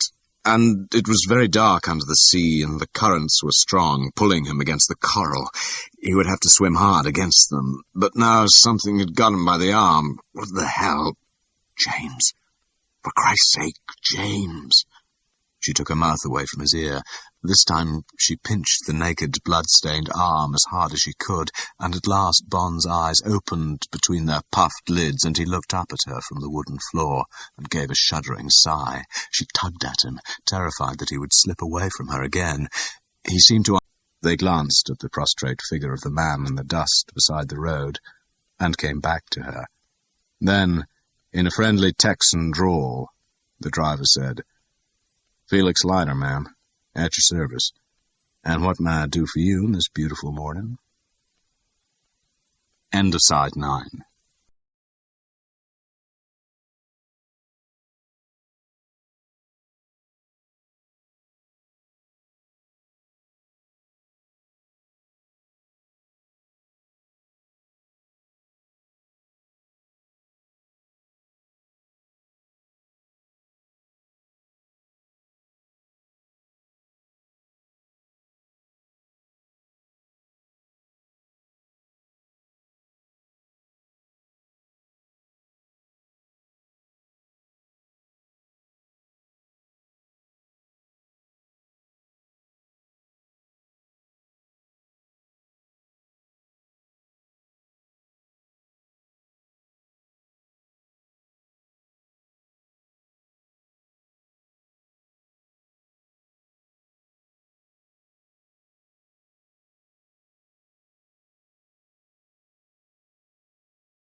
Side 10. Chapter 21. Nothing propinques like propinquity. And when I get into town, I call my friend Ernie Correo. James knows him, and his wife is having hysterics, and Ernie's in the hospital. So I go right along, and he tells me the score, and I figure that James may need some reinforcements. So I jump on my coal-black mare and gallop through the night, and when I get near Spectreville, I see the light in the sky. Mr. Spang's having himself a barbecue, I figure. And the gate in the fence is open, so I decide to join the feast. Well, believe me or believe me not, there's not a soul in the place except a guy with a busted leg and multiple contusions who's crawling down the road trying to get away, and he looks to me mighty like a young hood called Frasso from Detroit. Ernie Correo tells me was one of the guys that took James. The fellow's in no state to deny this, and I more or less get the picture, and I figure that Ryolat's my next stop. So I tell the kid he'll soon be having plenty of company from the fire department, and I take him to the gate and leave him there. And then, after a while, there's a girl standing in the middle of the desert, looking as if she's been fired out of a cannon, and here we all are. And now you tell. So, it's not all part of a dream, and I am lying in the back of the Studilac, and this is Tiffany's lap under my head, and that is Felix, and we are going hell for leather down the road for safety, a doctor, a bath, some food and drink, and an endless amount of sleep. Bond moved, and he felt Tiffany's hand in his hair, to tell it was all real, and just like he hoped, and he lay still again, and said nothing, and held each moment to him, and listened to their voices and the zip of the tires on the road. At the end of Tiffany's story, Felix Leiter gave a reverent whistle. "Geez, ma'am," he said, "the two of you sure seem to have busted a hole in the Spangled mob. What in hell's going to happen now? There are plenty of other hornets in the nest, and just sitting around buzzing ain't going to be their way. They'll want some action." "Check," said Tiffany. "Spang was a member of the syndicate at Vegas, and these guys stick pretty much together. Then there's Shady Tree and those two torpedoes, Wint and Kids, whoever they may be. The sooner we cross the state line, the better. Then what?" "Oh, we're doing all right so far," said Felix Leiter. "Be at Beatty in 10 minutes. Then we'll get on a 58 and be over the line in half an hour. And then there's a long ride through Death Valley and over the mountains down to Olancha, where we hit number 6. We could stop there and get James to a dock and do some eating and cleaning up. Then just stay on 6 until we get to L.A. It'll be a hell of a drive, but we should make L.A. by lunchtime. Then we can relax a bit and think again. My guess is that we ought to get you and James out of the country pretty quick. The boys will try and fix all kinds of phony raps on you both, and once you're located, I wouldn't give a nickel for either of you. Best chance would be to get you both on a plane to New York tonight and off to England tomorrow. James can take it from there." "I guess that makes sense," said the girl. "But who is this Bond guy, anyway? What's his racket? Is he an eye?" "You'd better ask him yourself, ma'am," Bond heard Leiter say carefully. "But I wouldn't let that worry you over much. He'll take care of you." Bond smiled to himself, and in the long silence that followed he dropped off into an uneasy sleep, which lasted until they were halfway across California and had pulled up outside a white wicket gate that said, "Otis Fairplay, M.D." And then a mass of surgical tape and streaked with mercurochrome, washed and shaved and with a huge breakfast inside him, he was back in the car and back in the world, and Tiffany Case had withdrawn into her old ironical and uncompromising manner, and Bond was making himself useful by watching for speed cops as Leiter kept the car in the 80s down the endless, dazzling road towards the distant cloud line that hid the high Sierras. Then they were rolling easily along Sunset Boulevard between the palm trees and the emerald lawns, the dust-streaked Studilac looking incongruous among the glittering Corvettes and Jaguars. And finally, towards evening, they were sitting in the dark, cool bar of the Beverly Hills Hotel, and there were new suitcases in the lobby and brand-new Hollywood clothes, and even Bond's battle-scarred face didn't mean they hadn't all just finished work at the studios.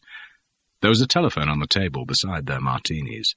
Felix Leiter finished talking to New York for the 4th time since their arrival. "Well, that's fixed," he said, putting back the receiver.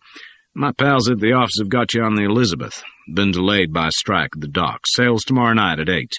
They'll meet you in the morning at LaGuardia with the tickets, and you'll go on board any time in the afternoon. They picked up the rest of your things at the Astor, James. One small case and your famous golf clubs. And Washington's obliged with a passport for Tiffany. There'll be a man from the State Department at the airport. You'll both have some forms to sign. Got one of my old pals at the CIA to work it. The middays have made a big splash with the story. Ghost town goes west, and so on. But they don't seem to have found our friend Spang yet, and your names don't figure. My boys say there's no call-out for you with the cops, but one of our undercover men says the gangs are looking for you, and your description's been circulated. 10 grand attached, so it's as well you're skipping quick. Better go aboard separately. Cover up as much as you can and go down to your cabins and stay there. All hell's going to bust loose when they get to the bottom of that old mine. That'll make leastwise 3 corpses to nothing, and they don't like that kind of score. The Pinkertons seem to have quite a machine, said Bond with admiration, but I'll be glad when we're both out of here. I used to think your gangsters were just a bunch of Italian greaseballs who filled themselves up with pizza pie and beer all the week and on Saturday knocked off a garage or a drugstore so as to pay their way at the races. But they've certainly got plenty of violence on the payroll. Tiffany Case laughed derisively. You ought to get your head examined, she said flatly. If we make the Lizzie all in one piece, it'll be a miracle. That's how good they are. Thanks to Captain Hook here, we've got a chance, but it's not more than that. Greaseballs. Felix Leiter chuckled. Come on, lovebirds, he said, looking at his watch. We ought to get going. I've got to get back to Vegas tonight and start looking for the skeleton of our old dumb friend, Shy Smile.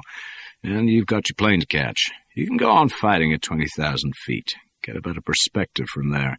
May even decide to make up and be friends. You know how they say, he beckoned to the waiter, nothing propinks like propinquity. Leiter drove them out to the airport and dropped them there. Bond felt a lump in his throat when the lanky figure limped off to his car after being warmly embraced by Tiffany Case. You got yourself a good pal there, said the girl as they watched Leiter slam the door and heard the deep boom of the exhaust as he accelerated away on his long drive back into the desert. Yes, said Bond. Felix is all right. There was the glint of moonlight on the steel hook as Leiter waved a last goodbye, and then there was the dust settling on the road, and the iron voice of the loudspeaker saying, Transworld Airlines Flight 93 now boarding at gate number 5 for Chicago and New York. All aboard, please.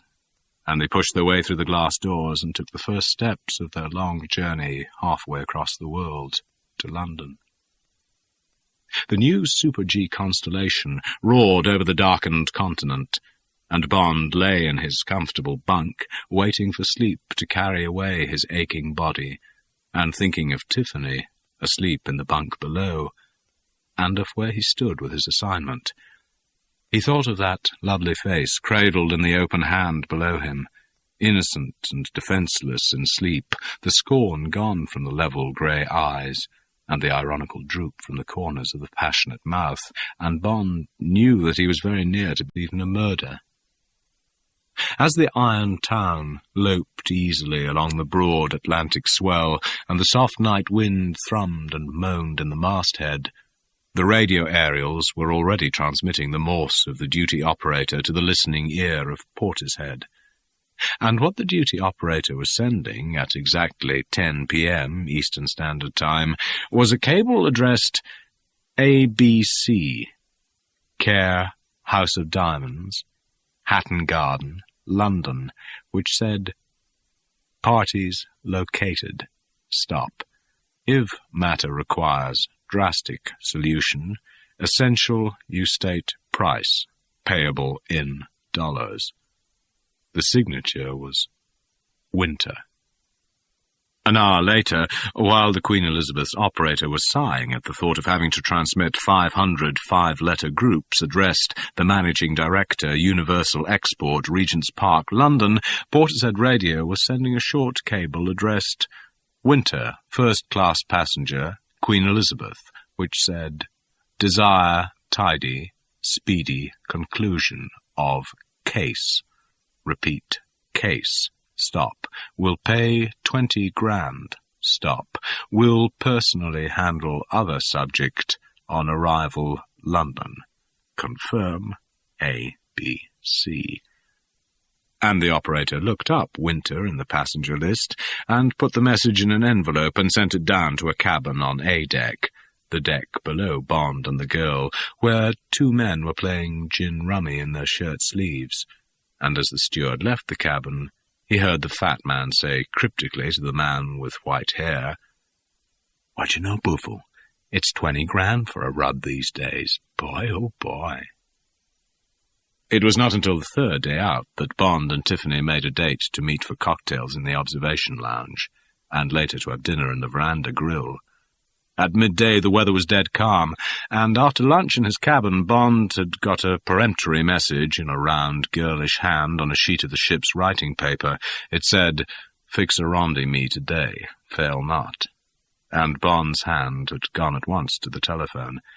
They were thirsty for each other's company after the 3 days' separation, but Tiffany's defences were up when she joined him at the obscure corner table he had chosen in the gleaming semicircular cocktail bar in the bows. "What kind of a table's this?"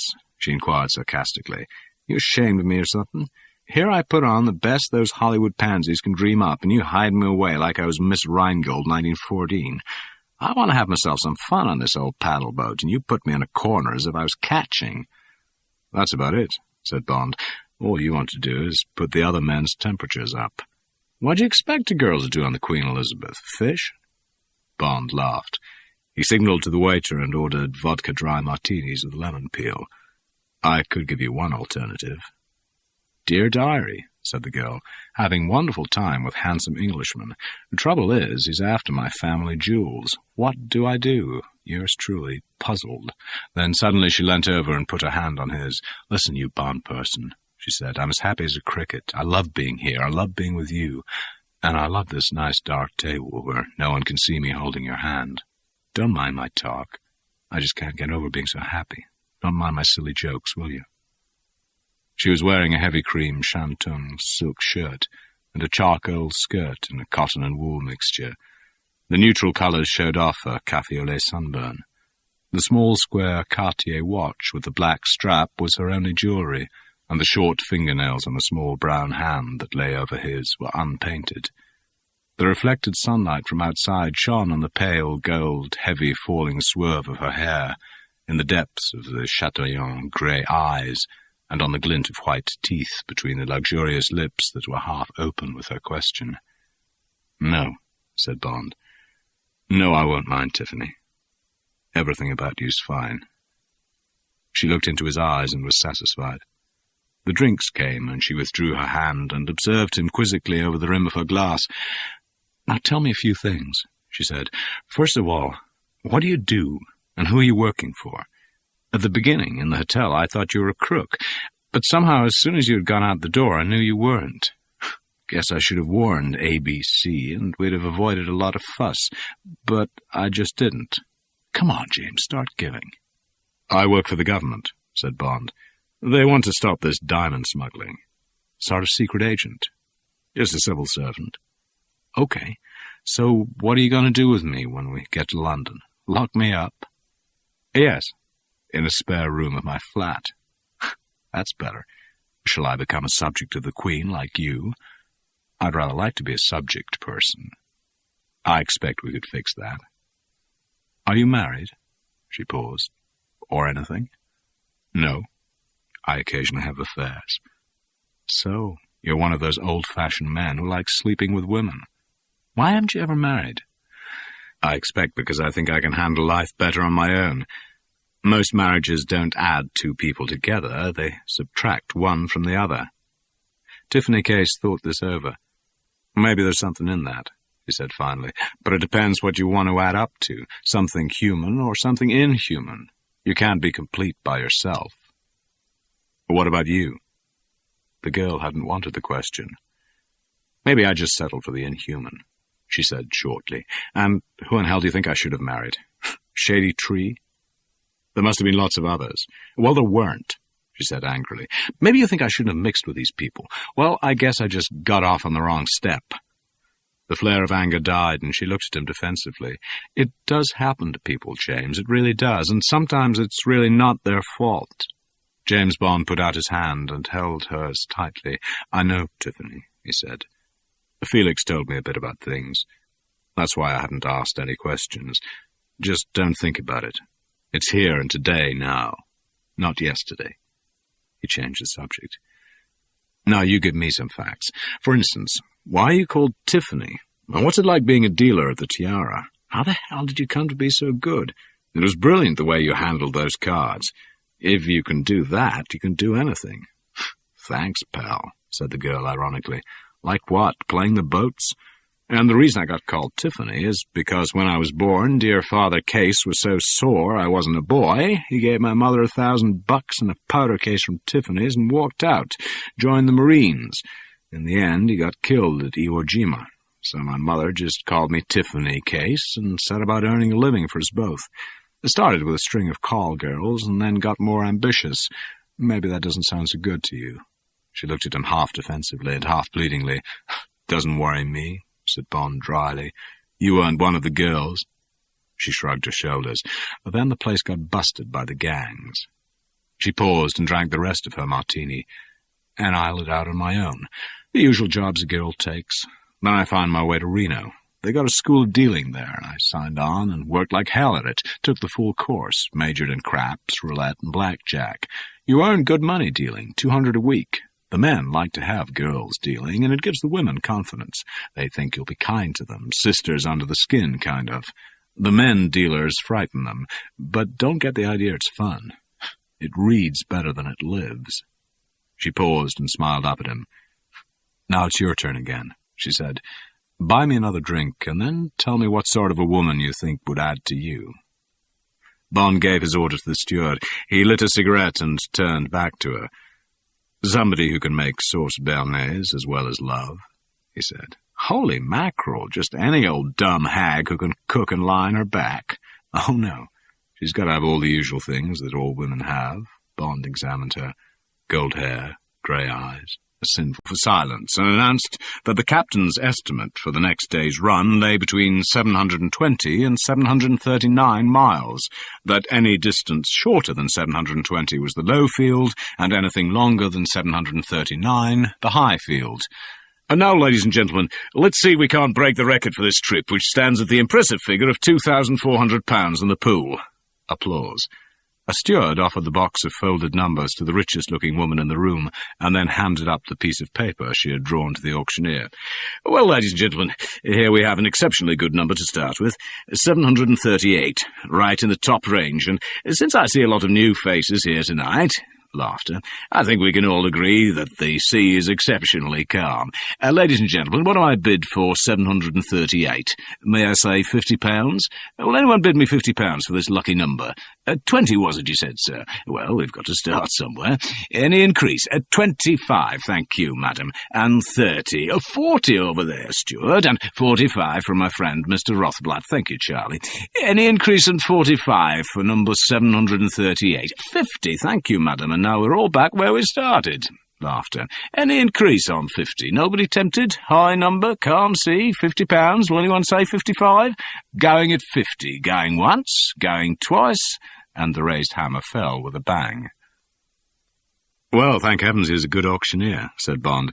That was a good number, and cheap if this weather goes on and nobody falls overboard. The Highfield will cost a packet this evening. Everyone will expect us to do more than 739 miles in this weather. What do you mean by packet? Asked Tiffany. £200, perhaps more. I expect the ordinary numbers will sell for around 100. The first number's always cheaper than the others. People haven't warmed up. The only smart thing you can do at this game is buy the first number. Any of them can win, but the first costs less. As Bond finished speaking, the next number was knocked down for £90 to a pretty, excited girl who was obviously being staked by her companion, a grey-haired, fresh-complexioned man who looked a caricature of an Esquire sugar daddy. "Go on, buy me a number, James," said Tiffany. "You really don't treat a girl right. Look at the way that nice man treats his girl." "He's past the age of consent," said Bond. "He must be 60. Up to 40, girls cost nothing. After that, you have to pay money or tell a story. Of the two, it's the story that hurts most." He smiled into her eyes. "Anyway, I'm not 40 yet." "Don't be conceited," said the girl. She looked at his mouth. "They say that older men make much the best lovers. And yet you're not naturally a tightwad. I bet it's because gambling's illegal in subject ships or something." "It's all right outside the 3-mile limit," said Bond. "But even so, the Cunard have been damn careful not to involve the company in it. Listen to this." He picked up an orange card that lay on the table. "Auction sweepstake on ship's daily run," he read. "In view of inquiries, it is considered desirable to restate the company's position in connection with the above. It is not the company's wish that the smoke-room steward or other members of the ship's personnel should play an active part in organizing sweepstakes on the daily run." Bond looked up. "You see," he said, playing it pretty close to the chest. And then they go on, "The company suggests that the passengers should elect a committee from amongst themselves to formulate and control the details.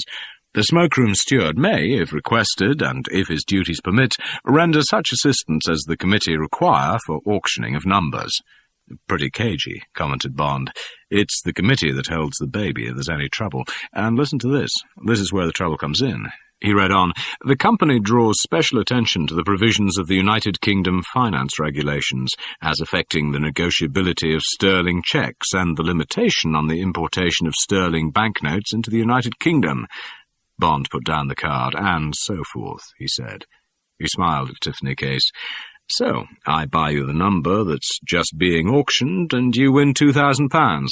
That'll be a pile of dollars and pound notes and cheques. The only way of spending all that sterling, even suppose that those cheques are all good, which is doubtful, would be by smuggling it through under your suspender belt. And there we'd be, back in the same old racket, but now with me on the side of the devil." End of side 10.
Side 11. The girl was not impressed. There used to be a guy in the gangs called Abadabba, she said. He was a crooked egghead who knew all the answers, worked out the track odds, fixed the percentage on the numbers rackets, did all the brain work. They called him the Wizard of Odds. Got rubbed out, quite by mistake, in the Dutch Schultz killing, she added parenthetically. I guess you're just another Abadabba the way you talk yourself out of having to spend more money on a girl. Oh well, she shrugged her shoulders resignedly. Will you stake your girl to another stinger? Bond beckoned to the steward. When he had gone, she leant over so that her hair brushed his ear, and said softly, I don't really want it. You have it. I want to stay sober as Sunday tonight. She sat up straight. And now, what's going on around here? She said impatiently. I want to see some action. Here it comes, said Bond. The auctioneer raised his voice, and there was a hush in the room. And now, ladies and gentlemen, he said impressively, we come to the $64,000 question.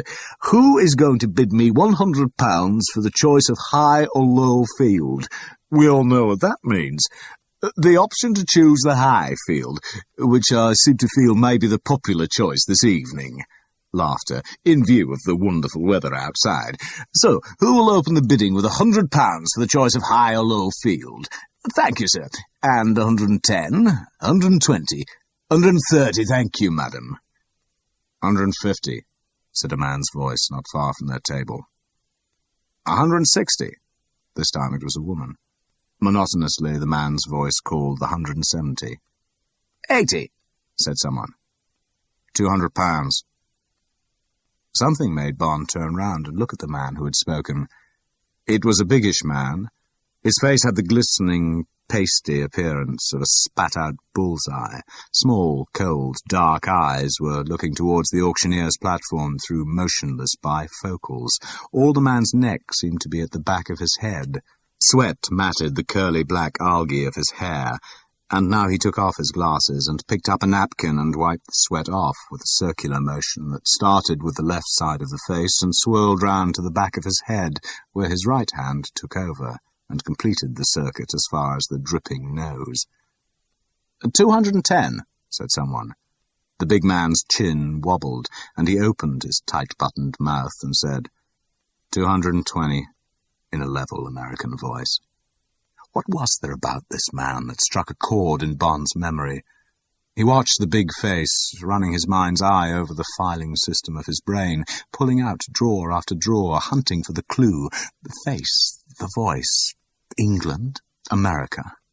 Bond gave up and turned his attention to the other man at the table.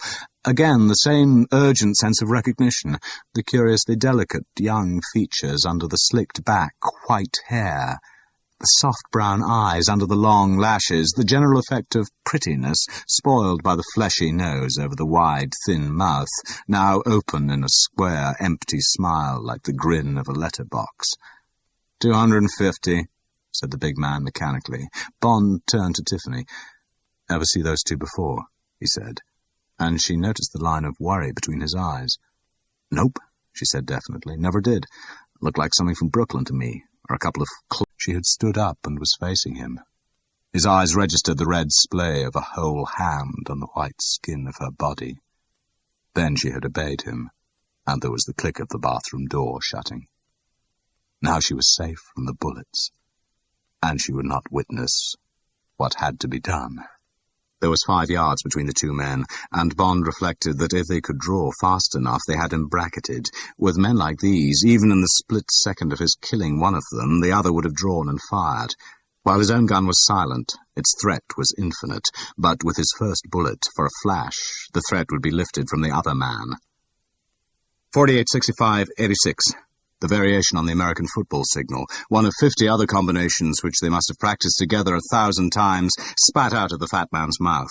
Simultaneously he hurled himself on the floor, and his hand flashed to his waistband. In a swirl of motion, the man on the bed swung his legs sideways and away from Bond, so that his body was now only a narrow head-on target. The hand at his chest flickered up. Thud! Bond's gun gave a single muffled grunt. A blue keyhole opened just between the peak of the white hair. Boom! Answered the dead man's pistol, fired by the last twitch of his finger, and the bullet buried itself into the bed beneath his corpse. The fat man on the floor let out a scream. He was looking up into the single empty black eye that didn't care about him one way or the other, but was only interested in which square centimetre of his envelope it would open first. And the fat man's gun had only achieved the elevation of Bond's knees and was pointing futilely between Bond's braced legs at the white-painted ironwork behind him. "Drop it." There was a small noise as the gun fell to the carpet. "Get up." The fat man scrambled to his feet and stood looking into Bond's eyes as a tubercular looks into his handkerchief with fearful expectancy. "Sit down." Was there a flash of relief in the surrendered eyes? Bond stayed tense as a stalking cat. The fat man turned slowly. He stretched his hands above his head, although Bond had not told him to do so. He took the 2 steps back to his chair and slowly turned round as if to sit down. He stood facing Bond, and quite naturally he let his hands fall down to his sides, and the 2 hands, relaxed, swung naturally back, the right hand more than the left, and then, suddenly, at the top of the backswing, the right arm tautened and flashed forward, and the throwing knife bloomed from the tips of the fingers like a white flame. Thud! The quiet bullet and the quiet knife crossed in mid-air, and the eyes of the 2 men flicked simultaneously as the weapons struck, but the flinch in the eyes of the fat man turned into an upward roll of the eyeballs as he fell backwards, clawing at his heart, while Bond's eyes only looked incuriously down at the spreading stain on his shirt and at the flat handle of the knife hanging loosely from its folds. There was a crash as the chair splintered under the fat man, and a rasping noise, and then a drumming on the floor. Bond looked once, and then turned away towards the open porthole. For a while he stood with his back to the room, staring at the softly swaying curtains. He gulped down the air, and listened to the beautiful sea sounds from the world outside that still belonged to him and to Tiffany, but not to the 2 others. Very slowly his body and his strung nerves relaxed. After a time he pulled the knife out of his shirt. He didn't look at it, but reached up and drew the curtain aside and threw the knife far out into the blackness. Then, still looking out into the quiet night, he put up the safe of the Beretta, and with a hand that suddenly seemed as heavy as lead, slowly thrust the gun back into the waistband of his trousers. End of Side 11.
Side 12. Almost reluctantly, he turned back and faced the shambles of the cabin. He looked it over thoughtfully, and with an unconscious gesture he wiped his hands down his flanks. Then he carefully picked his way across the floor to the bathroom and said, "It's me, Tiffany," in a tired, flat voice, and opened the door. She hadn't heard his voice. She was lying face downwards in the empty bath with her hands over her ears, and when he had half lifted her out and had taken her into his arms, she still couldn't believe it, but clung to him, and then slowly explored his face and his chest with her hands to make sure it was true. He flinched as her hand touched his cut rib, and she broke away from him and looked at his face, and then at the blood on her fingers, and then at his scarlet shirt. "Oh, God, you're hurt," she said flatly, and her nightmares were forgotten as she took off his shirt and washed the gashed rib with soap and water, and bound it with strips of towel cut with one of the dead men's razor blades. She still asked no questions when Bond collected her clothes from the floor of the cabin and gave them to her, and told her not to come out until he was ready, and to clean up everything and wipe every object she had touched to kill the fingerprints. She just stood and looked at him with her eyes shining, and when Bond kissed her on the lips, she still said nothing. Bond gave her a reassuring smile and walked out and shut the door of the bathroom behind him and went about his business, doing everything with great deliberation and pausing before each move so as to examine its effect on the eyes and minds of the detectives who had come on board at Southampton. First he tied an ashtray in his blood-stained shirt to weigh it, and went to the porthole and threw the shirt as far as he could. The men's tuxedos were hanging behind the door. He took the handkerchiefs out of the breast pockets and wrapped them round his hands, and searched through the cupboards and the chest of drawers until he found the white-haired man's evening shirts. He put one on and stood for a moment in the centre of the cabin, thinking.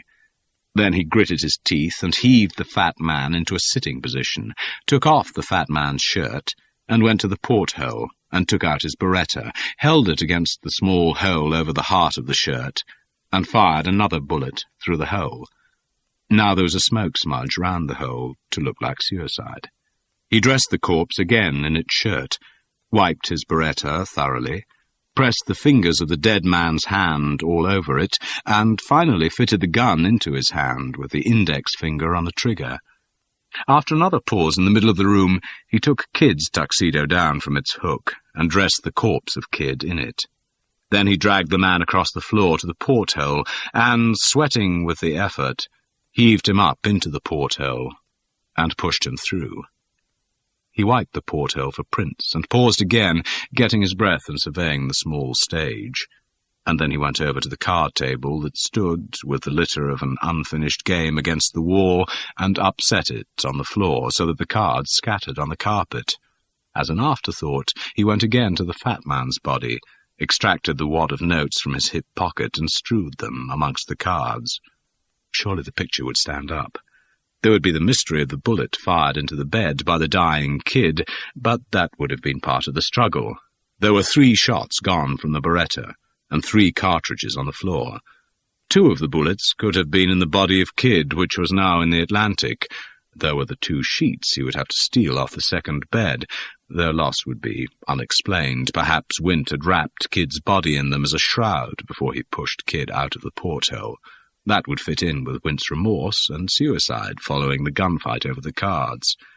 At all events, reflected Bond, it would stand up until the police arrived at the dock, and by that time he and Tiffany would be off the ship and away, and the only trace of them in the cabin would be Bond's Beretta, and that, like all other guns belonging to the Secret Service, had no numbers.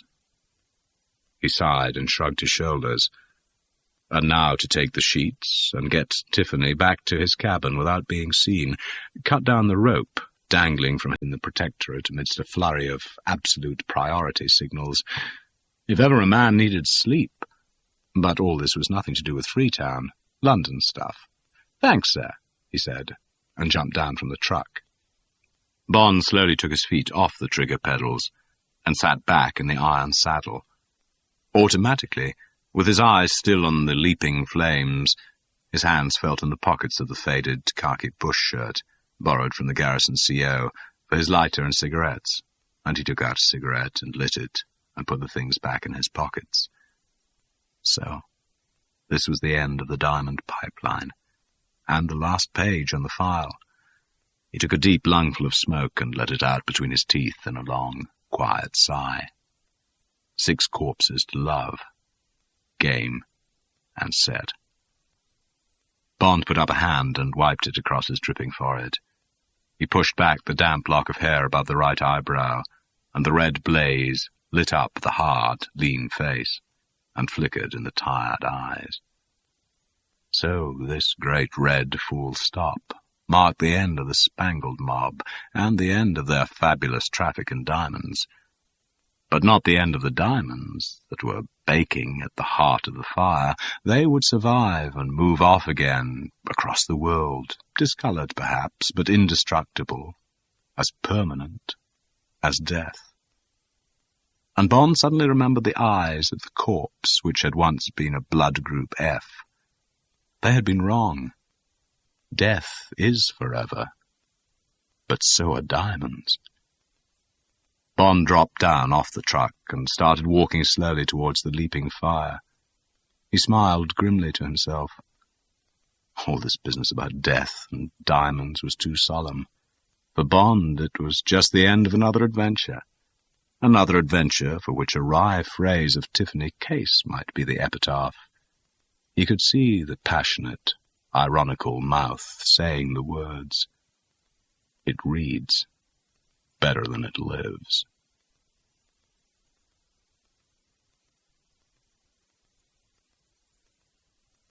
That was Diamonds Are Forever by Ian Fleming, read by David Rintoul.